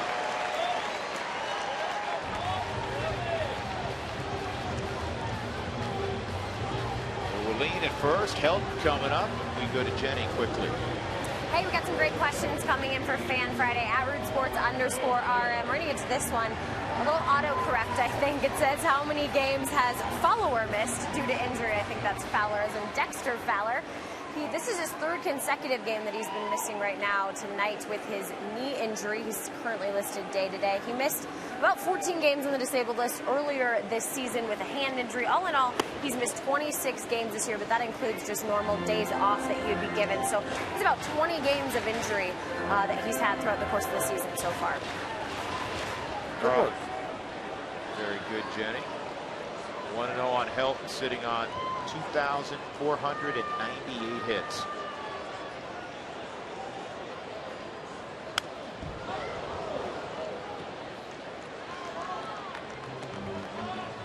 How many guys had 2,500 hits the other day? We looked that up. Was there 63 total? Had 2,500 hits when Doug did all the research on that. Did you hang on to that sheet of paper? I thought there were 63 with 2,500 hits. Or was it 90-something and 60-some-odd were in the Hall of Fame? Yeah, I'm not sure. I thought I'd find out here in a minute.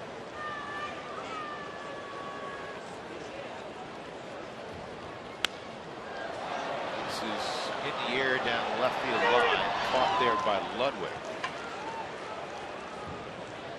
Ludwig's one of those guys who comes up once in a while, George. Guys who hit right and bat left. Excuse me, hit right and throw left. Unusual combination. Very unusual. Yeah, it is an unusual combination. Ricky Henderson.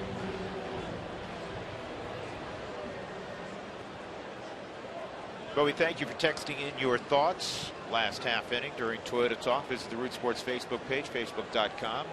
where Tracy Ringlesby will tell you who he's looking forward to seeing when the rosters expand on the first. Arenado, a base hit his last time. He's 1 for 2.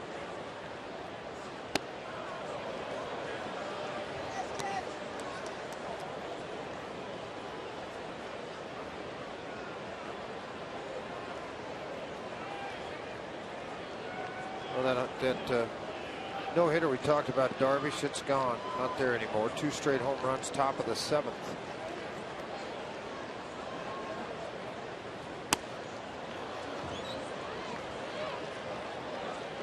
Alfredo Simon throws as a guy whose size suggests he should. Really hard. He's a great big man. Yeah, he's 6'6", close to 270 pounds. Most appearances made at the major league level. 249 in 2011 was the other time. Right center field, and a catch made by Bruce. Well done. Taking a knock away from Arenado.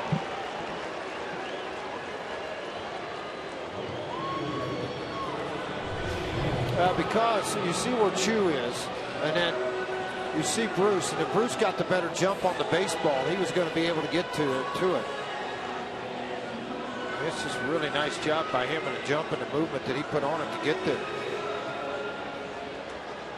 All about concentration. You can really see it on the Mike Shaw Subaru Super Bowl.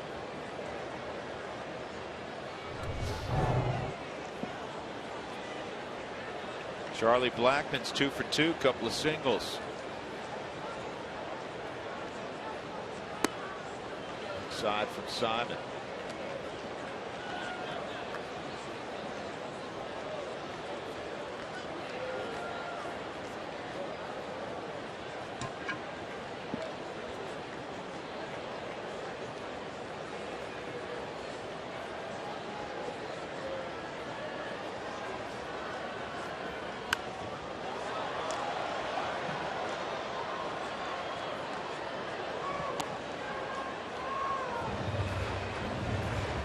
Rockies up 6-3, batting in the bottom of the 5th inning. Last year the Rockies went 1-5 against the Reds, 2-1 this year.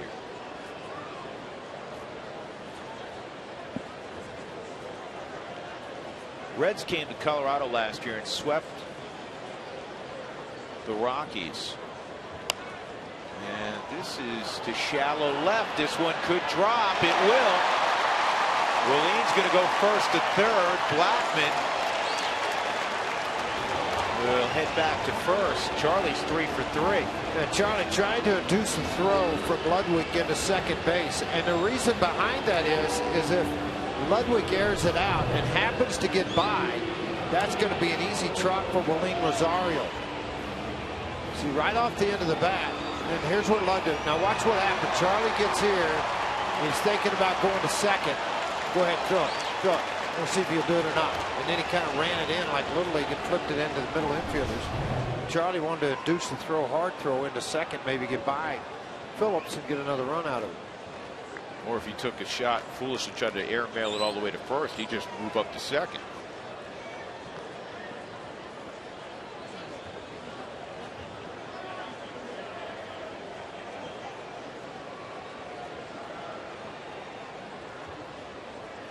Culberson fouls it off. So last year they came in and swept the Rockies at Coors Field.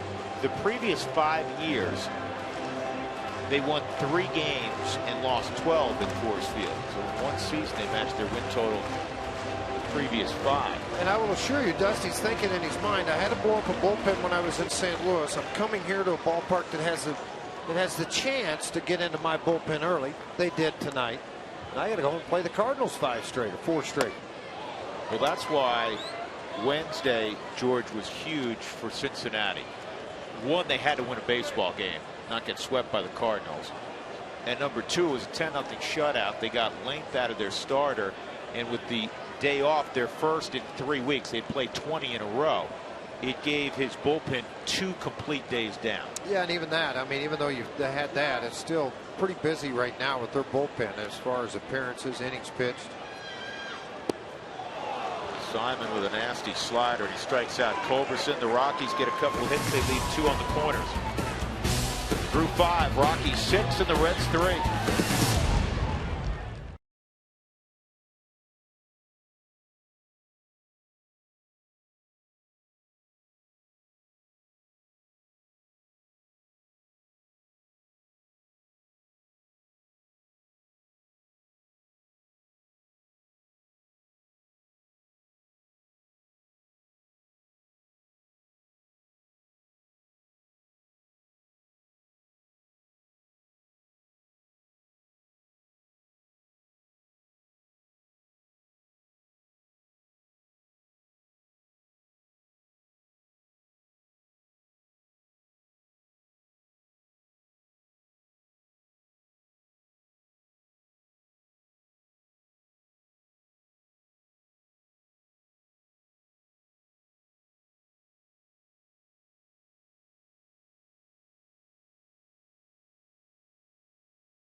This is brought to you by the Ford Focus. It's 40 miles per gallon of pure fun. Start more than a car. Ford Focus, go further. By Wells Fargo. Wells Fargo customers get you 2-for-1 Rockies club level tickets today by going to wellsfargo.com/Rockies. Wells Fargo Bank, member FDIC. And by Southwest Airlines. Find our fares online only at southwest.com. It's the weekend. It's busy in Lodo. Fast. It's fast. Fast and furious. And the Rockies been good offensively, and De La Rosa doing his thing on the mound. We go to the 6th inning. 6-3 Colorado, bottom 3rd to face Jorge. Zach Cozart, Ryan Hannigan will get a pinch hitter, I'm sure, from Dusty Baker. 83 pitches in for De La Rosa, trying to win for the 15th time this year.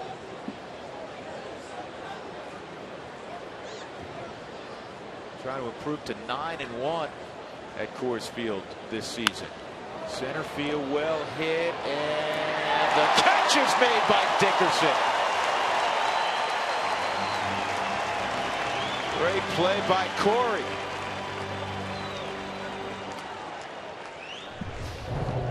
Again, mentioned how the ball got to him a little bit back in a couple innings ago when a shot over the head. Then you see this show up. It tells you the athleticism Corey Dickerson has as a player. And a great play by Corey. You know, De La Rosa is going to appreciate that. If that ball gets by him in that gap, it's off to the races. Ryan Hannigan coming up.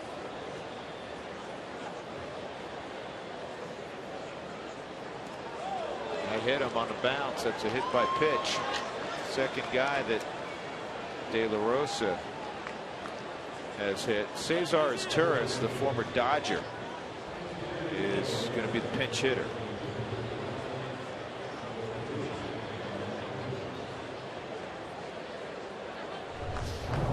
One out and one on. Yeah, that Mike shot really give you a shot of it right there, well out in front of everything. Late reaction by him. Watch this. Ball hit him, and then he turns. I guess because catchers are just used to being hit.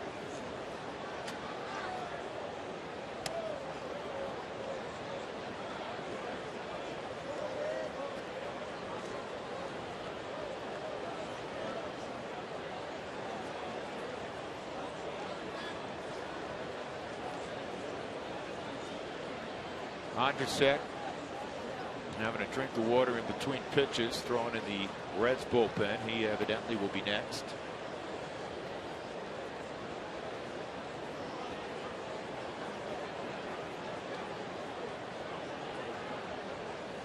And that Big series in Pittsburgh. The Pirates in front of a sellout beat the Cardinals 5-0.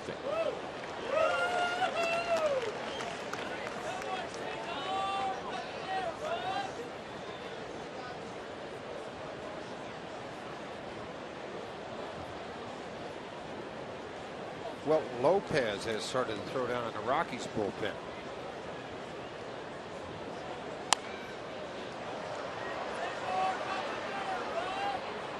Wilton's kind of taken over that 7th inning spot.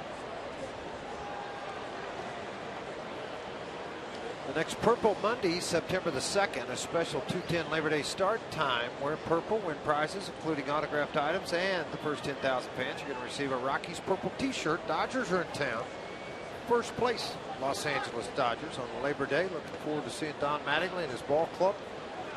The hottest team in baseball.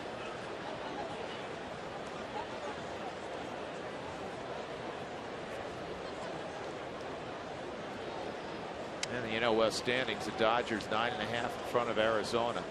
16 up on the Rockies, 18 on the Padres, 19 on the Giants.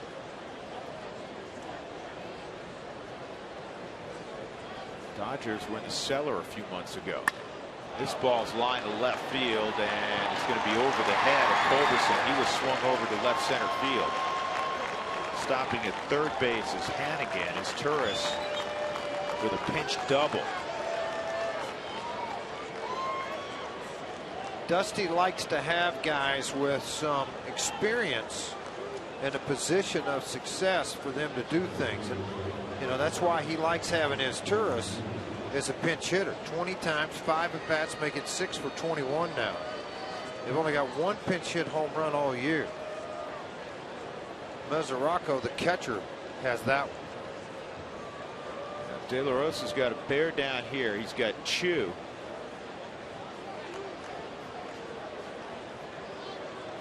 At the plate, who's 0 for 3. Base hit makes it a 1-run game. Slowly hit to third. And Arenado freezes Hannigan.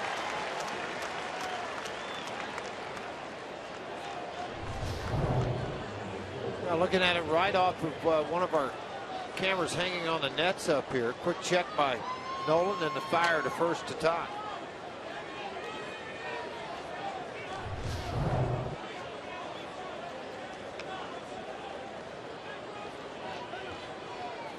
Not out of the woods yet. You have Brandon Phillips, who is one of the leading RBI men in baseball this year. He's got 95.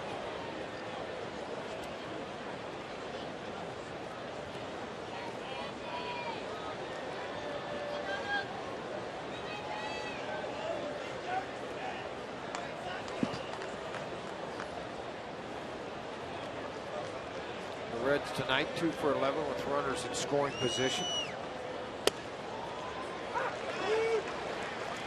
They have one of the lowest averages with 2 outs and runners in scoring position, just 204. Milwaukee, Miami leading that category. And surprisingly, Pittsburgh and Arizona. Most teams in first place, pretty good swing of the bat with 2 outs and runners in scoring position. Not the Reds.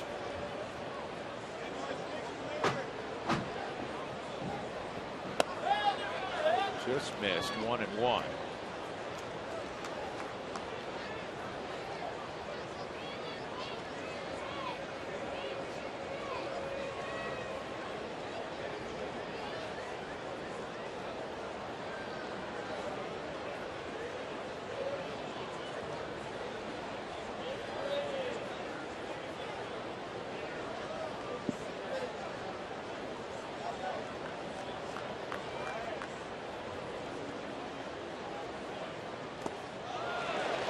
One and 2 on Phillips.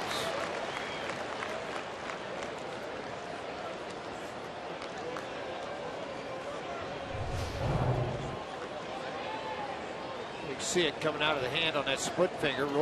Rotation of that middle finger over the top of it. Totally fooled Phillips.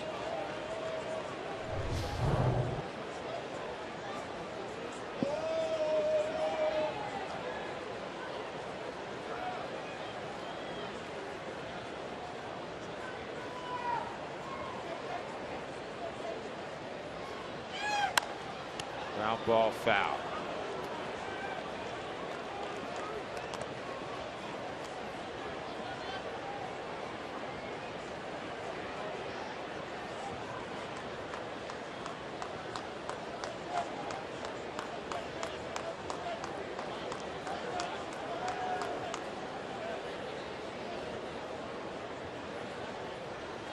At third base, Ryan Hannigan. Cesar Turris is at second. Phillips reached, well, he was credited with a double. Initially, it was an error, so he's 1 for 2 and hit by a pitch.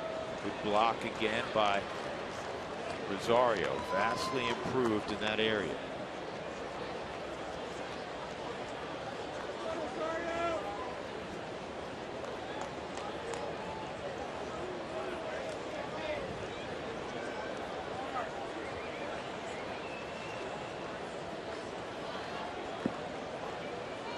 Phillips, an all-star for the 3rd time this year, 3rd time in his last 4 years. 2-2. Got it. Huge pitch there by Jorge De La Rosa. And he leaves 2 in scoring position in the 6th. Rockies up 6-3.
Innings of solid pitching. Colorado, they still have the lead over the Reds. We welcome you back to a fantastic Fan Friday. You can tweet us your questions. All you have to do is send them to @RootSports_RM. We're going to get to one from Shannon. Shannon wants to know, how often do the players get to see their families, especially on the road? The season is quite a grind, and it all starts with spring training. And every family is different. Some families move out to Arizona for spring training. A lot of the families base themselves here in Colorado and then take road trips here and there. So it really just depends. But I know that the players and the coaches are very grateful to their families for the sacrifices they make during the season. And we here at Root Sports, we make those same sacrifices when we travel. So we want to thank our families as well. So we appreciate all the sacrifices. Right, Drew? I know you do. Absolutely. Listen, we love what we do, but right. One of the facts of life in baseball is that you are away from your family a great deal of time in the spring and summer months.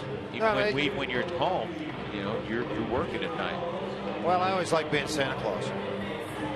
You know, you're always on the road. Mom's a discipline. You come home and you're Santa Claus. Let's go play catch. Let's shoot baskets. Let's go shop. Let's do all those kind of things. Absolutely. You get to be Santa Claus every time you come back home. Now, and again, it's very difficult when the kids start school. A little easier when they're a little younger, unless, of course, you homeschool. 3-0, 40 and plus innings so far. You got a whip of 132. Heavy sinker.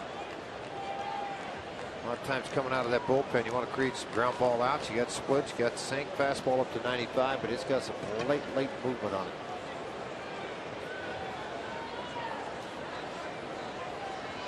Simon went an inning and 2/3. Pacheco pinch hitting, bounces to Phillips, 1 out. So Once again, Jorge De La Rosa in line to win a baseball game and win a baseball game at Coors Field. He goes 6 innings and he allows 3 runs on 8 hits.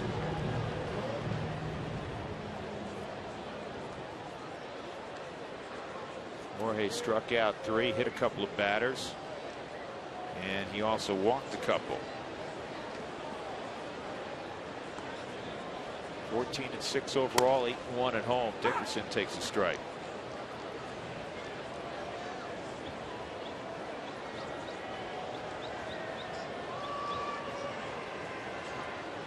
Simon did not allow a run in an inning and 2/3, 3 hits, no walks, a strikeout.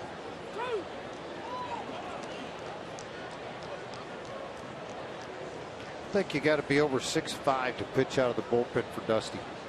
Seems that way. Seems that way virtually everywhere these days, huh?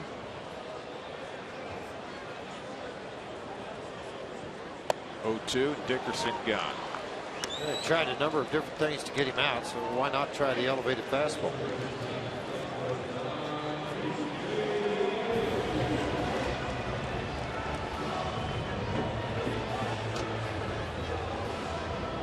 Who Wants Tacos fans, if you'd like to receive text message alerts when the Rockies score 7 or more for the Rockies Taco Special, text the keyword taco to 720-720. When that does happen, Taco Bell, Root Sports Together will donate $250 to the I Have a Dream Foundation. DJ gave it a ride, but a nice running catch by Jay Bruce. 1-2-3 innings for Logan Anderson. Rockies up 6-3 as we go to the 7th.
Tomorrow on Root Sports, tune in at 1 p.m. as the Air Force Falcons will kick off the 2013 season against the Colgate Raiders. It's the best in Mountain West football right here on Root Sports. Let's go out to center field again. See what Jenny Kavanaugh's up to. Jenny? Seems like there's a lot of fans out there excited for college football. And we at Root Sports, we can be your home for college football during the day and Rockies baseball at nights on Saturdays in September. So that's the exciting part. Derek wants to know, he said, I'm ready for college football. How many games will Root Sports be covering? Well, funny that you ask, Derek. I will show you the schedule. Here it is, 10 games for the Mountain West Conference will be produced and shown on Root Sports Rocky Mountains. So again, just check our website for listings and times, but you can see a lot of college football right on Root Sports. Well, here's the schedule, Jenny. Idaho and Wyoming in a week. New Mexico State, New Mexico. That's always a good battle. New Mexico in Laramie. Colorado State, the border war in Laramie. Utah State, they lost a great shootout last night against Utah. They're going to be very good. Wyoming's on again. New Mexico, San Diego State, CSU in New Mexico. And then Wyoming against Utah State last weekend of November. New pitcher for the Rockies, Adam Ottavino. 2-0 count to Joey Votto, and he fouls this pitch off. It's Votto, Ludwig, and Bruce.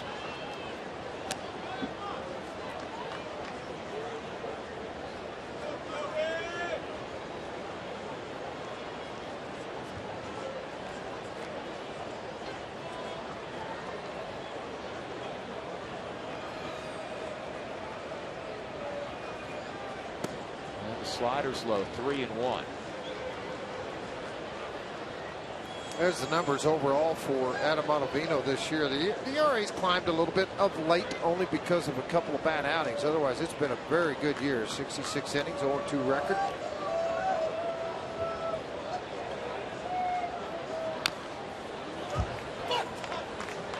Three and 2 on Votto.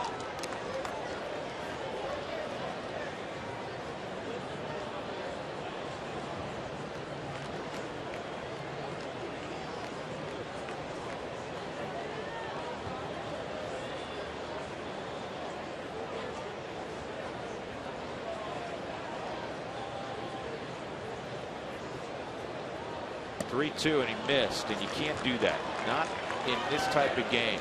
Votto's a great hitter, but you cannot create traffic, and Adam Ottavino knows it. What's next is brought to you by CenturyLink.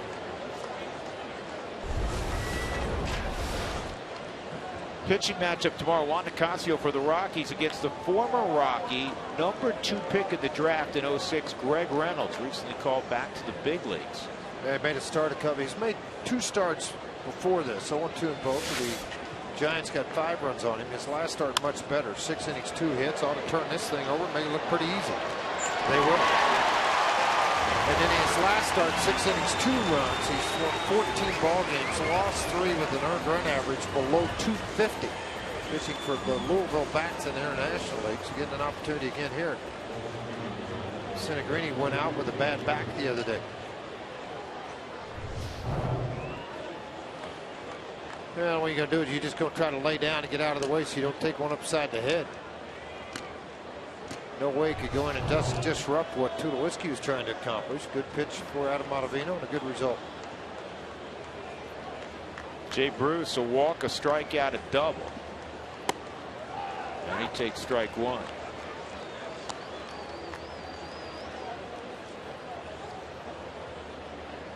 Reds offense averages 4.3 runs per game, which is 5th best in the National League.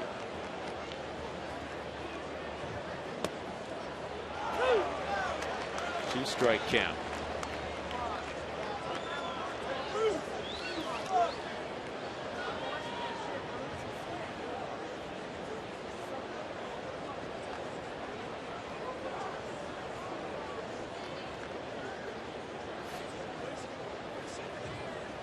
.97 pitches for De La Rosa. 62 were in the zone.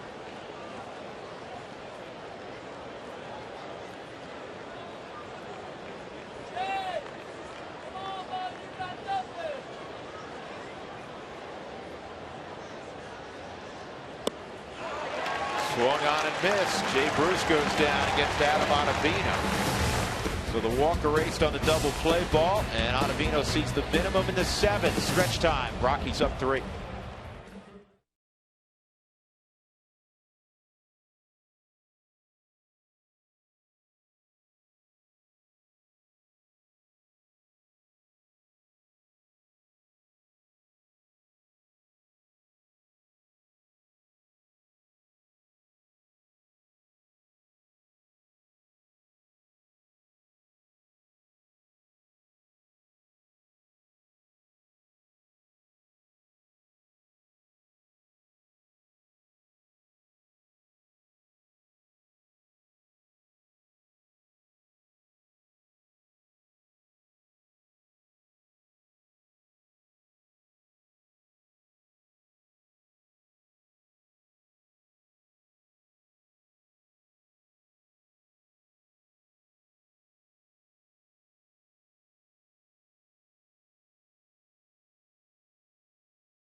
McDonald's, get just what you need at just the right price with many of your McDonald's favorites starting at just $1.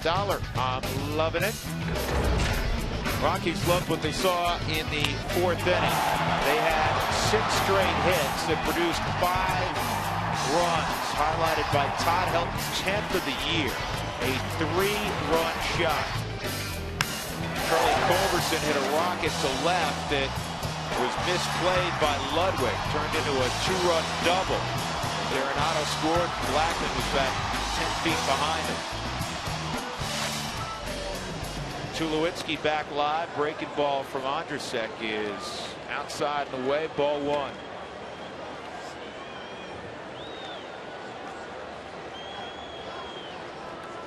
Troy 1 for 2 and a walk. Only out he made a line shot to left field. Outside.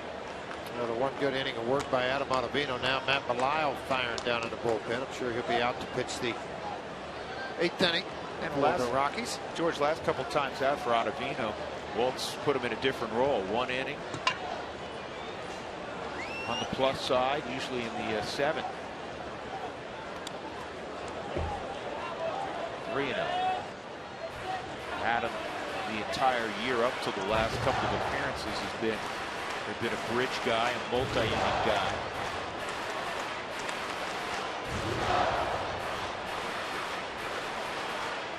Good numbers late from Tulowitzki.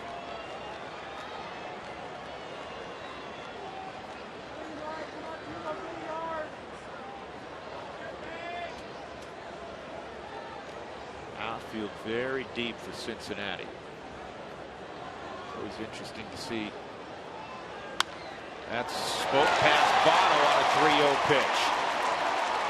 It's always interesting to see how teams that don't come here a lot, once a year from the Central or the East, align in the outfield. The teams that play here a lot, sometimes philosophically, you'll see them pulled in to try to take the hit away in front. Well, you're right. It's a lot different everywhere you go, but it also depends on the teams with the speed. Do they have speed in the outfield? Can they get back on the ball better? They can come in on the baseball. I mean, there's a lot of variables for that reason of how they play defensively here. Here's the baby bull. 2 more hits tonight and make it 3. Yeah, regardless how hard you throw, and again, talking about a guy with the Reds, 93 to 96. You elevate, you get it out over the plate, they'll hurt you. It's time now for the Coors Light freeze cam. Why don't we freeze the swing at Todd Helton? We haven't done that in a while, huh? Like a few days ago when he hit one out. He absolutely smothered that baseball. Head right on the ball, thing of beauty. Number 364 in his career.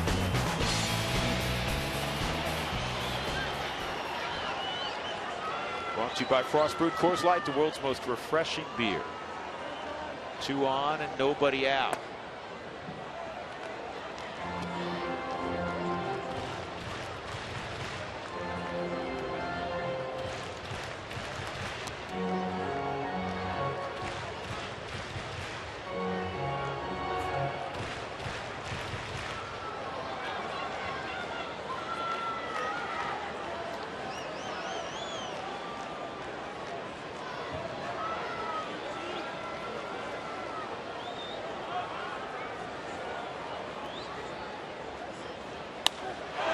Drives one high and deep right field. Take a good look. You won't see it for long. How about another 3-run jack? Have a night, number 17. He may not be ready at 40 to settle into the easy chair. Not just yet. Oh, you can smile, Todd. That's pretty good. 6 RBIs and 2 home runs.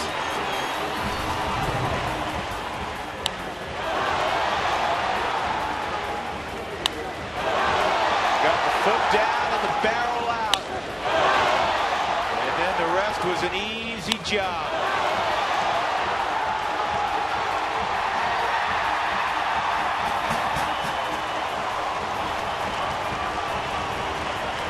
He's going to be tired from jogging so much. One hit away from 2,500. Holy cow. There has been 95 that have 2,500 hits, 63 down in the hall. But Arenado will drop one in right field for a base hit.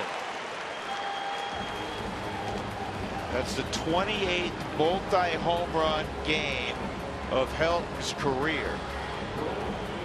His last was 2011 at Wrigley Field in April.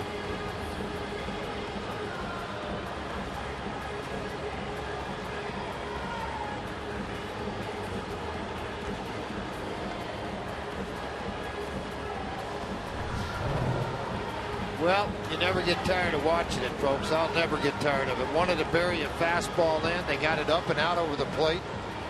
And he buried it. He hit it out to right field on the auxiliary scoreboard. One shot. Wow. How much fun is it? Fun to watch this guy. Yeah, Dusty.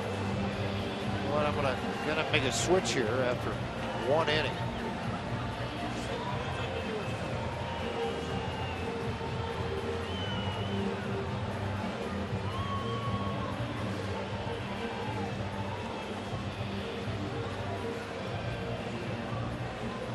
So Anderson will walk off, and as he walks off, we'll show you a ball traveling into the night again off the bat of number 17.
Three-run home run of the night from Todd Helton. Zach Duke's now on the hill for Cincinnati. Veteran left-hander. He was just called up from AAA Louisville. He was picked up earlier this year when he was released by Washington. He started the year with the Nationals. He had a very good job at AAA too with the Louisville Ball Club. You see that with throwing the ball extremely well there. And actually opted out of his contract like 2 weeks ago, and then they quickly re-signed him, sent him back to AAA. And he's pitched well, and here he is, the third left-hander in their bullpen.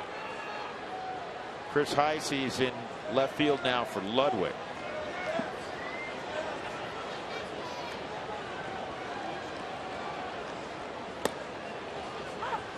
And a strike to Charlie Blackmon.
strike the count on Blackman, and Duke and Hannigan trying to get their signals together. I can understand that. They work together.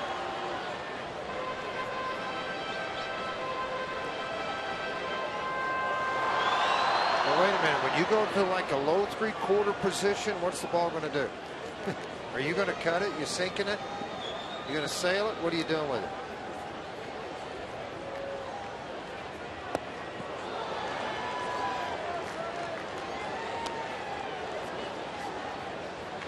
Blackman's gone.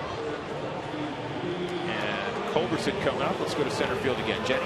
Hey, Drew, there's no better way to close out a Fan Friday than talking about Todd Helton and his night tonight. Mike wants to know, when do you think we will know Helton's decision for next season? You alluded to it, Drew. If you're 40 years old and hitting 2 home runs in one game as you're approaching 2,500 hits, I'm not sure he's ready either. Or maybe he's just giving it his all because he knows in his heart of hearts this is his last year. I don't know. Well, there are some nights where he appears to be 25. Tonight's one of those nights. You said the other day, he said, I still love playing. I still enjoy the wins. Enjoy those nights where you can put a bunch of hits out there. Said, I hate the 0 for 4s. There are more of them than there used to be. Phillips behind the back and on the first. They won't be able to turn it. Fancy play by Brandon Phillips getting it to Cozart. Brandon's slick at second base. He can make all the plays. Yes, he can. And Duke gets a ball right up over the middle. Phillips going to get to it. The backhand over to Cozart. The longer you play with him, the more you expect plays like this, so you can adjust to where the ball's going to be thrown. You know, instead of in front of him, it's behind his back. They're not able to complete it because of the speed of Culberson.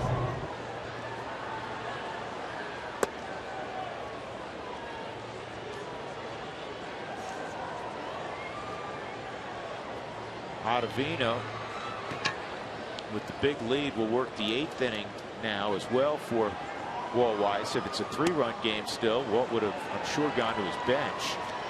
Utilized Matt Belisle in the 8th, and now with the home run by Helton, not necessary. You know, Dusty George on the losing side is trying to save his bullpen. He's going to have Duke throw the rest of the way. And now Walt White's going to save his bullpen because they have the Rockies have a substantial lead. And you hope that's the way it goes. You hope it doesn't get any different. A couple of the big innings that they've had opportunities to get back into this ball game, Rockies pitchers have made pitches. And that's one of the reasons they have done what they have been able to do.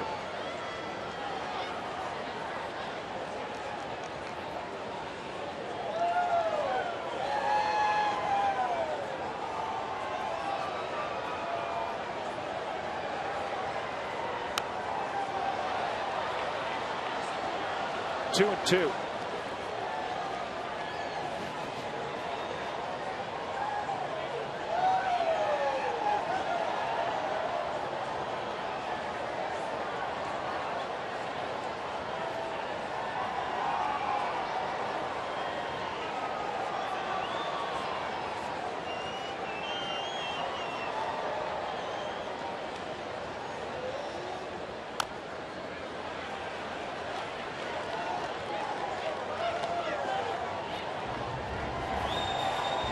Two, pretty good battle. Adam Ottavino. You don't get many ABs, George, as a middle reliever. But a starting pitcher, most of his career with the Cardinal organization and in the minor leagues, had a lot of at bats, so swings it a little bit.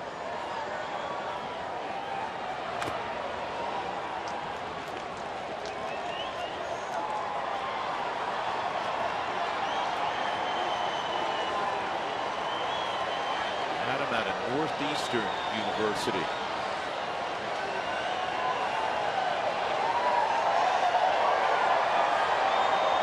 Well, 6 ribbies tonight for Helton, George, and this is somewhat surprising. I mean, because he's had a ridiculous career, Hall of Fame career. The 6 RBIs matches his career high. Well, remember when he was driving in an awful lot of runs too, though. He had some other people around him like Larry Walker and Vinny Castilla. How about Ottavino down the right field line? Culberson to third will stop there. A good at bat that results in a bullet down the right field line. Well done, Adam Ottavino. And for Adam, that's his first hit of the year in 9 at-bats. He battled off an awful lot of things. Got a fastball, just drove to the right side of the infield. Fastball out up and over the plate at 89 miles an hour from Zach Duke.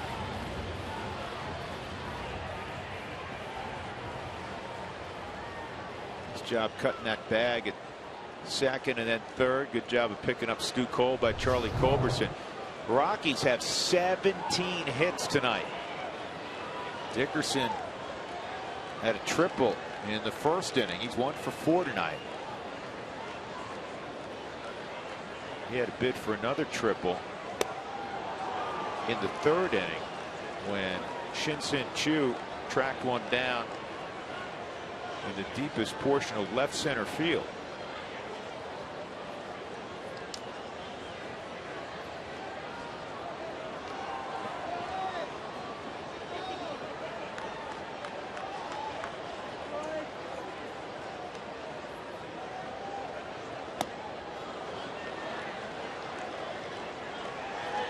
Corey's a little upset with himself that he fired at that pitch.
I don't know how he contacted that baseball, but it's caught by Frazier in foul ground.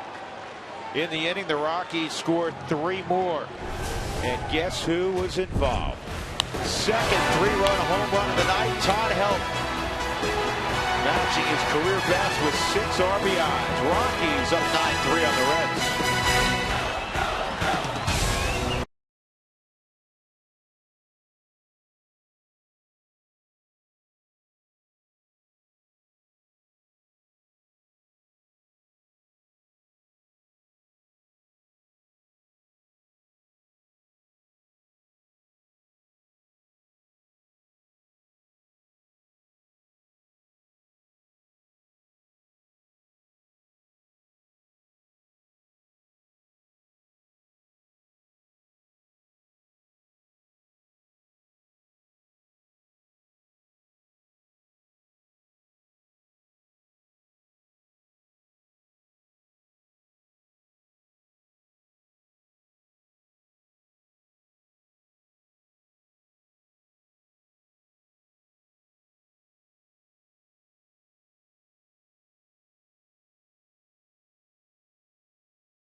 Sports is brought to you by the Honey Smoked Fish Company, a ready-to-eat energizing superfood you can add to any dish that's healthy and delicious. By Dodge, visit Dodge.com or your local Dodge dealer today. And by CenturyLink, your link to what's next. Adam Ottavino with a 6-run lead. Second inning of work, and it's on the ground to third. Not where you want to hit it. Long throw, perfect throw from Nolan Arenado. And Todd Frazier's retired. This gentleman caught Todd's second home run. Very nice. Very nice. Sure, autographed Todd Helton ball, huh? If not, I'm sure it is. Fastball at the belt for a strike. Zach Cozart's 1 for 3. Robbed of at least one, maybe more, on a diving catch by Corey Dickerson last time up. Another chance for Arenado on the move. Oh, he can field it too. How about that? Boy, we never recognize that, do we, George? Well, I love what Nolan does here, coming in to backhand the ball and then end up in foul territory.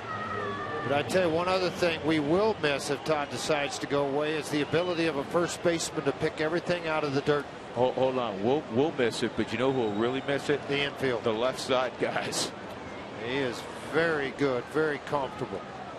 Mike Shaw Subaru Supermo, watch it right into the glove. No one does it better in the game today. Never have seen anybody that approaches his ability to do that. We've said it so many times.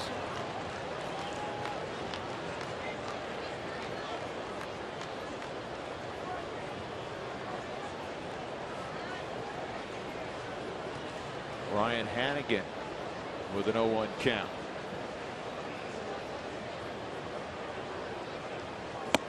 Fastball at 92, missed up and away. Dodgers in the fourth, leading the Padres 4-1. Adrian Gonzalez with his 18th in that game. I mentioned earlier that the Pirates shut out the Cardinals 5-0. Liriano, what a year Francisco's had. 15-6 now. Shelby Miller took the loss, 12-9. DJ moving to the outfield, makes the catch. A 1-2-3 8th inning. Quick and efficient from Adam Ottavino. We'll go to the bottom half of the 8th. 9-3. Helton may hit again.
Nine runs, 17 hits, and the old man has driven in 6 with a pair of 3-run home runs.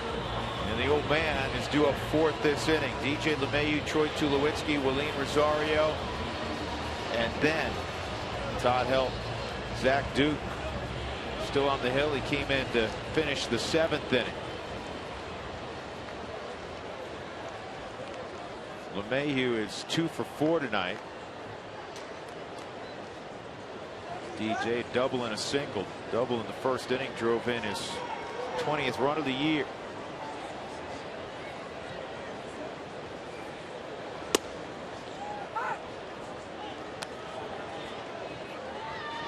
Yeah, George, we have tacos for the first time since August the 12th tomorrow. Wow. It's too long. 14 runs on the 12th. That ought to have counted for 2 days. That's what you've always told me. Absolutely. Well, it does. Either way, I'm going to have tacos either way. Whether you score 7 or not, pretty good chance I'm going to be stopping by somewhere.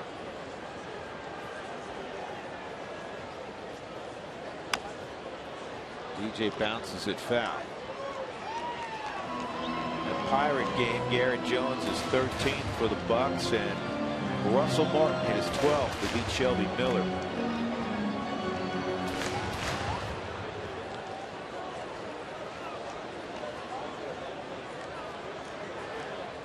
Atlanta beat Jose Fernandez tonight 2-1. Tehran over Jose Fernandez. Inside. Big Coors Field, September the 2nd through the 4th as the Rockies take on the Dodgers. Coca-Cola value packs, they're available for all 3 ball games. Rockies.com/specials for tickets to that series against the Los Angeles Dodgers.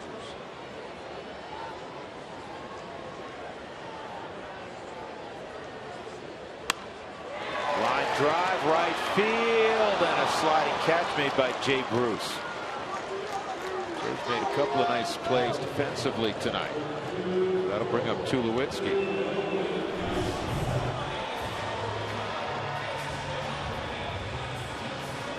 Good play.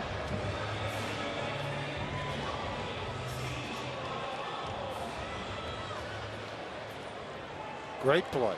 He's had a couple of those. A dive at right center and another dive here.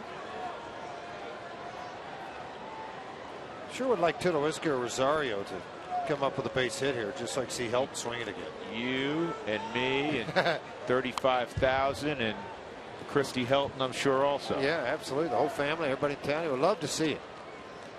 Of course, for Todd, obviously, it's just another milestone of a great career.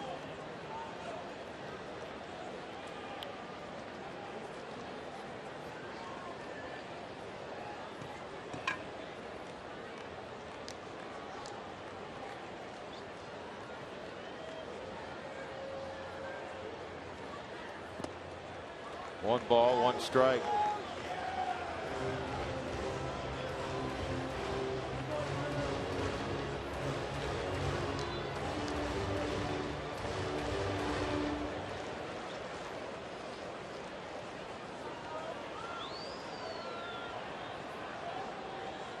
Troy 2 singles tonight, 2 for 3 and a walk.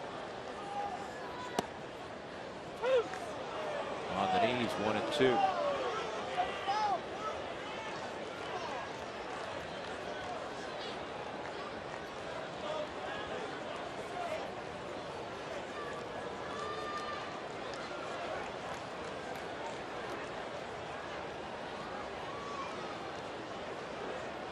Yankees beat the Orioles tonight 8-5.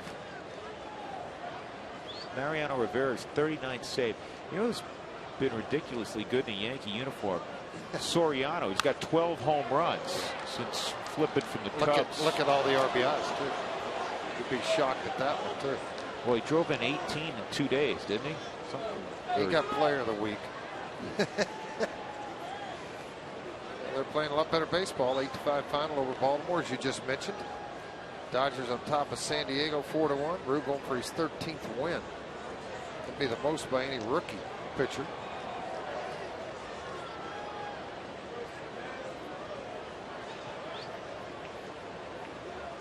One and 2 on Tulowitzki.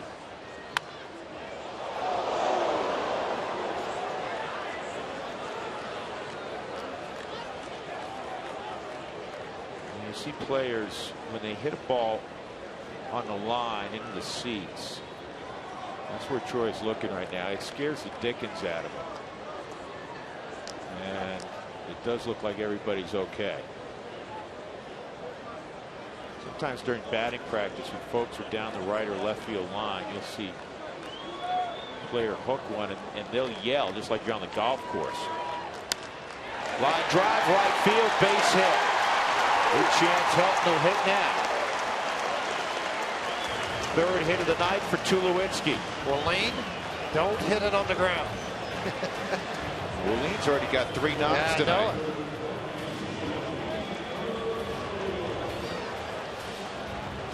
Oh, Walt's calling Todd back. I'm kidding. See, that's not even a funny bad joke. I'm just saying.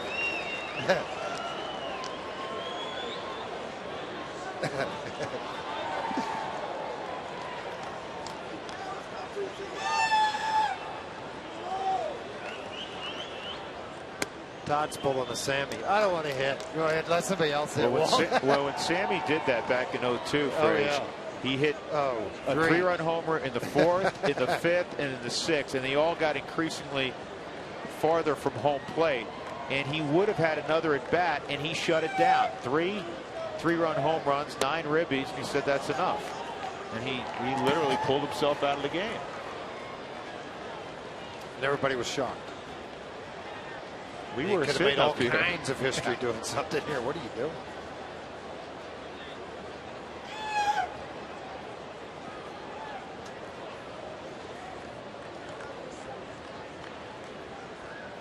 One, and that's over the head of Renee Latchman.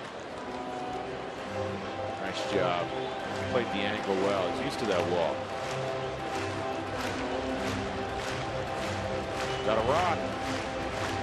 Got a Tulo jersey on also. Reminder, Air Force Colgate tomorrow here on Root Sports at 1.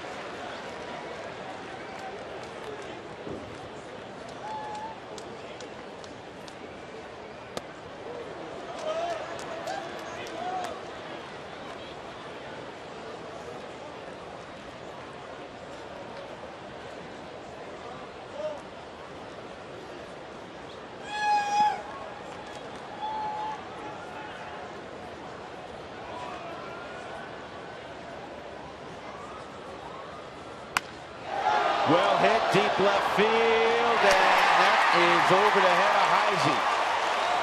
Stopping at third base is Tulowitzki. A 4-hit night for Rosario. George, don't look now. Wallin's hunting. He's hunting 300, and Helton's going to be hunting his third 3-run home run. How about that set up just the way it was before in this crowd? A well-deserved standing ovation for number 17.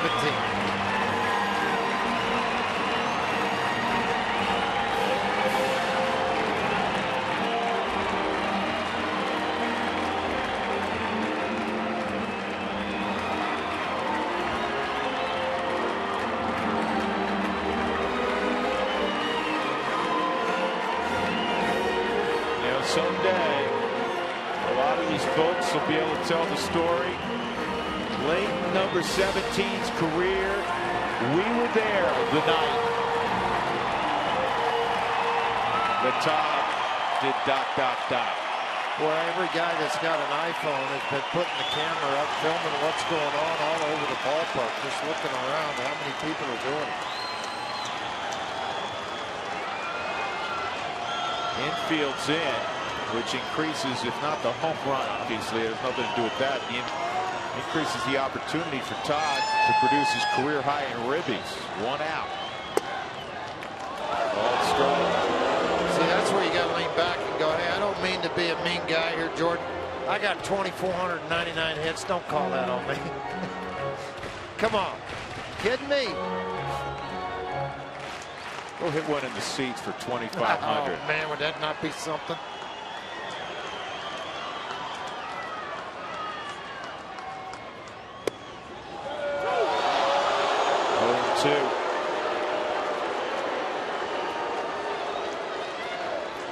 That's all right. He may be the best 2-strike hitter of his generation.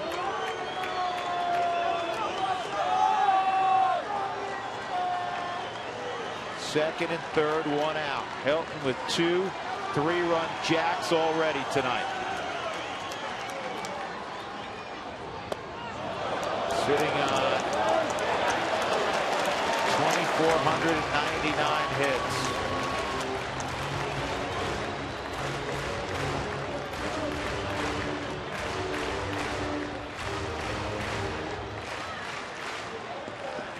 At the ready with the camera.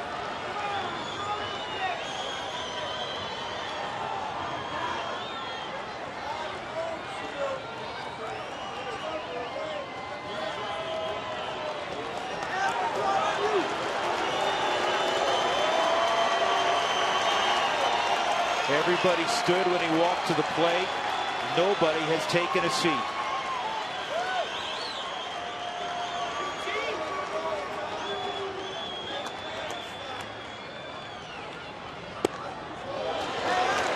Two and two. Back in the count.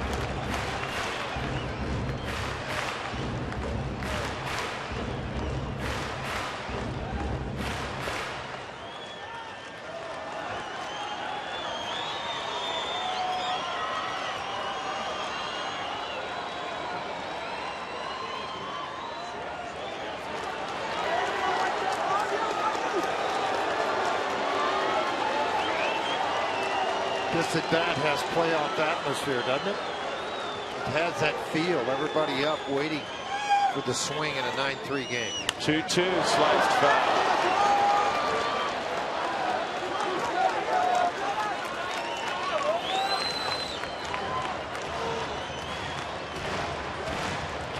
Todd 2 for 8 lifetime against the veteran Zach Duke.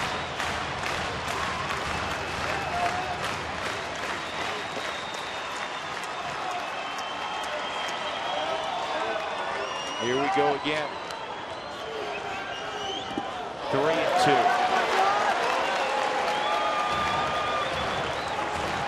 Rockies leading 9-3. But that story's become secondary to Helton's evening.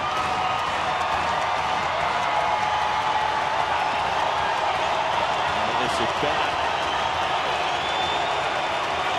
going out like a Shakespearean play.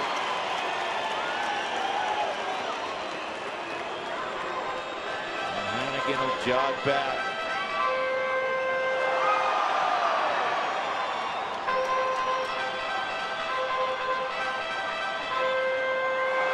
All the folks with a little gray in their hair can relate to number 17. Here's the 3-2. Swung on and missed. Not this time. And a standing O as he goes back to the dugout.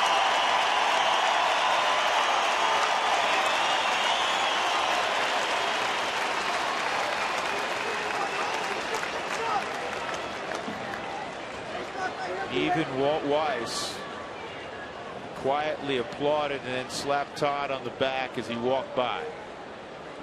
Dusty's going to make another double switch with Arenado coming up. Boy, that gave me goosebumps. If it's not, you're not human. I mean, seriously. How many marvelous moments has he provided in 17 years in a Rockies uniform? And you know what? He's not thinking about the 3-run jacks. He's hot. He's hot over swinging through that fastball. That's why he has accomplished what he has. Always striving to be better. 9-3 Rockies back in a moment.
Hilton messed with the calendar tonight, didn't he?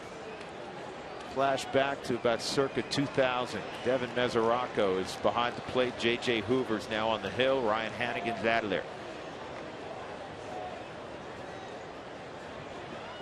2 in scoring position. Arenado takes a strike. Hoover, very slow curveball that he flips up into the zone. He's been in 56 innings this year, a whip of 111, not many walks, big guy. He'll throw the hard sinker to go along with it. Arenado tonight with a couple of hits.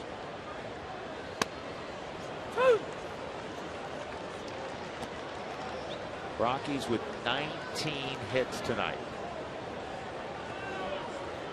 Cincinnati fans saying, wait a second, last time we saw the Rockies in early June, they did the same thing in the final matchup. The most hits they had in a game this year, 20 on June 5th against the Reds.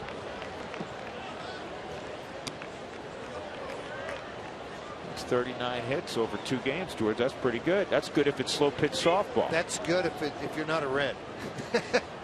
You know, then it stinks if you're one of those Reds, because I tell you what, they picked on some pretty good pitching too when they've done that. That's the best part about it. Well, they don't have bad pitching. Right, that's what I'm saying. Their ERA on their team ERA 3.32 for their starting pitching. A one hopper to short. Cozart across the diamond. Rockies will leave 2 in scoring position. That was great theater. Helton at the plate. 9-3 Rockies.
Baseball on Root Sports is brought to you by Southwest Airlines. Find our fares online only at southwest.com. And by Jeep, visit jeep.com to learn more. Been a special night in Lodo at Coors Field. The Rockies leading 9-3. And Todd Helton has stolen the show, Jenny Cavnar. Hasn't he indeed? It's going to make for a very fun Toyota post-game show. You're going to want to stick around after the conclusion of baseball tonight. We're going to start by talking about the king of pop. I am not talking Michael Jackson here. It is Todd Helton's night. 2 home runs, 2 3-run home runs for him. He's now just 1 hit shy of 2,500. We hope to bring you an interview with tonight's star. And we're going to talk about Arroyo. It was Bronson Arroyo that had to leave and hit the showers in the 4th inning when the Rockies offense got to him. He ended his night with just 3 1/3 innings pitched. And we're going to follow things up with Jorge De La Rosa turning Coors Field into Grand Central Station. The guy has been great against the National League Central here at Coors Field. He also looks to improve to 9-1 at home with a sub-3 ERA this season. That is incredible for Jorge De La Rosa. All right, thank you, Jenny. Hilton wandering around at first base. Rockies looking for 3 more outs for the official handshakes. Jeff Francis will be asked to get the final 3. Chris Heisey will be his first subject. Jeff pitched for the Reds last year before opting out of his contract, signing with the Colorado Rockies. So a lot of these guys on this ball club he has been friends with. He'll try to get the final 3 out here tonight.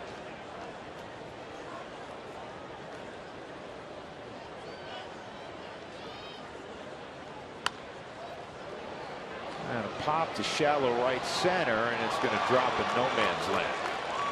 So Heisey with a base hit. 2 for 2 since, excuse me, he's 1 for 1. That was his Turris who had the previous at bat. Check out the Blue Moon Brewing Company at Coors Field, now open 2 p.m. to 8 p.m. Tuesday through Saturday, subject to Rockies home games. Go to Rockies.com/Blue Moon for more information.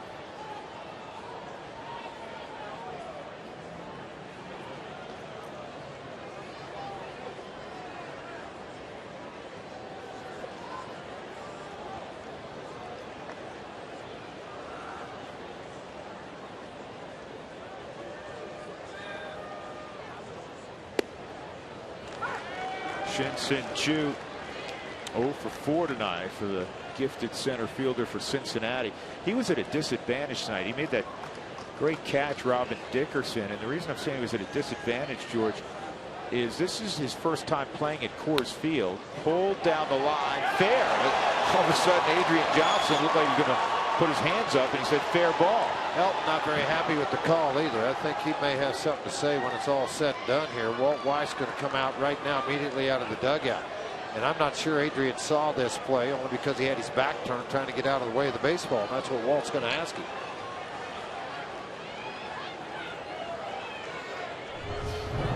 Let's watch him, see what he does. Watch your umpire right here. Here comes the ball. You know, started to point foul. Look at Helton. Are you kidding me? Yeah, I actually think Georgie got it right. I don't know.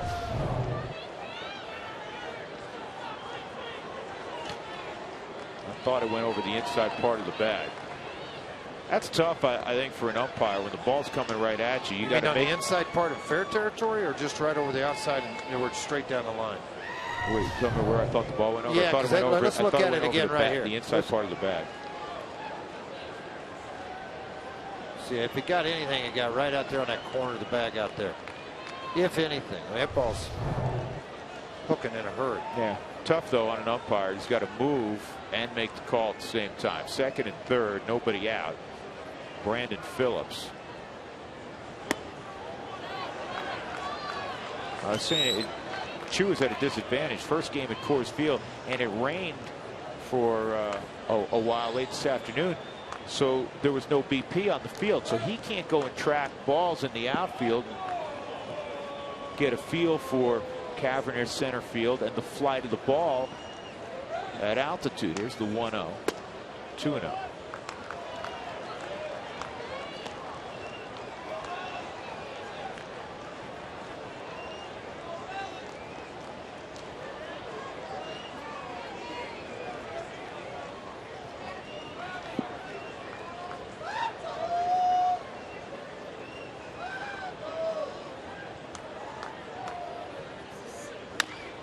Phillips bounces one up the middle. That's going to sneak through. It's going to score 2 runs. Phillips with his second hit of the night. And it is 9-5. Jeff Hunt down these last couple of outs in this ball game.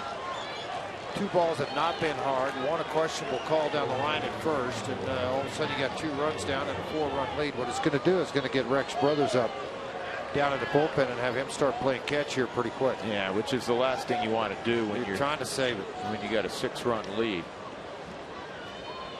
Votto at the plate. Joey 0 for 2, 2 walks.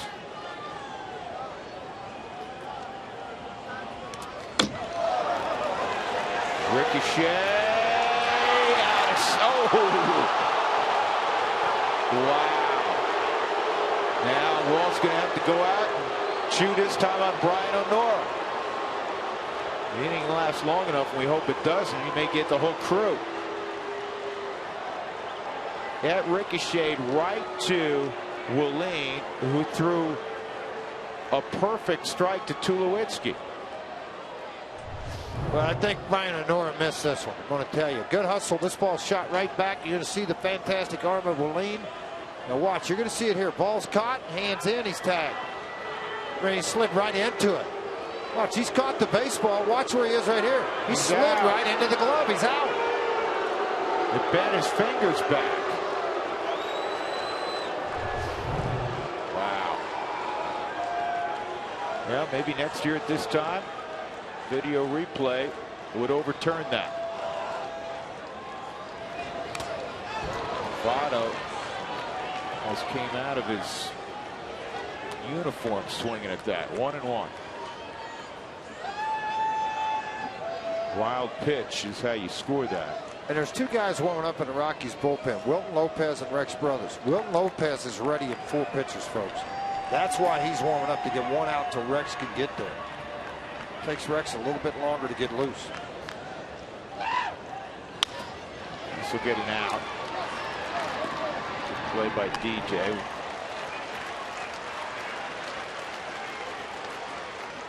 And this will be Devin Mesoraco.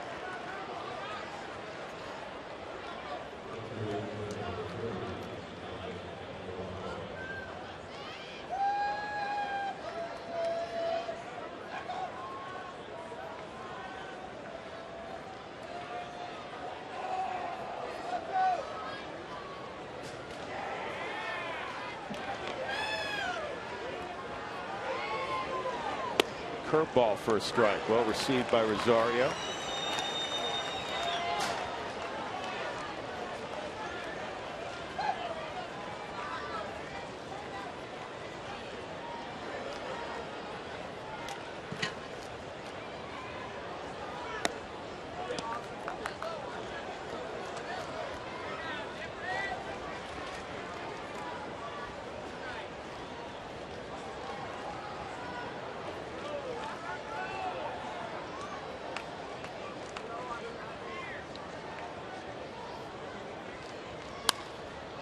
In the air to center field. Tagging at third is Phillips. He'll score 9-6. 2 outs, nobody on. This copyrighted telecast presented by authority of the Colorado Rockies may not be reproduced or retransmitted in any format. The accounts and descriptions of this game may not be disseminated without the express written consent of the Colorado Rockies.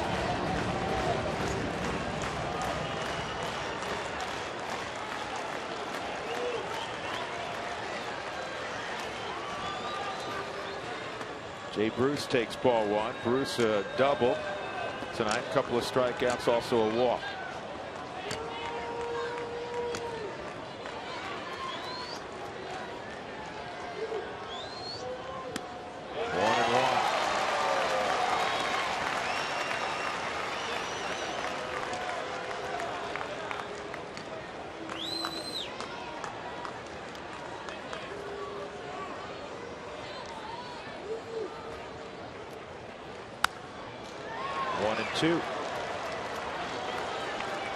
We remind you to stick around for the Toyota post-game show. You know we'll have a few minutes with Todd Help on a night where Todd matched his career high with 6 RBIs. 2 3-run home runs tonight. The 1-2 on the ground to second. DJ's got it. And appropriately helped to squeeze the baseball, and the Rockies have defeated the Reds 9-6. to take the opening game of this weekend series at Coors Field. A fabulous night for the 40-year-old. The winning pitcher, Jorge De La Rosa, he improves to 15-6 on the season. The losing pitcher, Bronson Arroyo, he falls to 13-10. Tonight's Jimmy John's Freaky Fast delivery of the game is brought to you by Jimmy John's. Todd Helton came up in the 4th inning with 2 aboard, and he crushed one. A no-doubter for a 3-run shot, and then he would come up again in the 7th inning and add another 3-run home run, skipping it off the top of the scoreboard. The career hits total reaches 2499. Had an opportunity with 2 men on, believe it or not, in the 8th, and he fanned on a 3-2 pitch, so 2500 will have to wait for another night. But right now, let's get it to center field. Jenny, raring to go. A lot to do, Jenny. Absolutely. It's the Todd Father's night.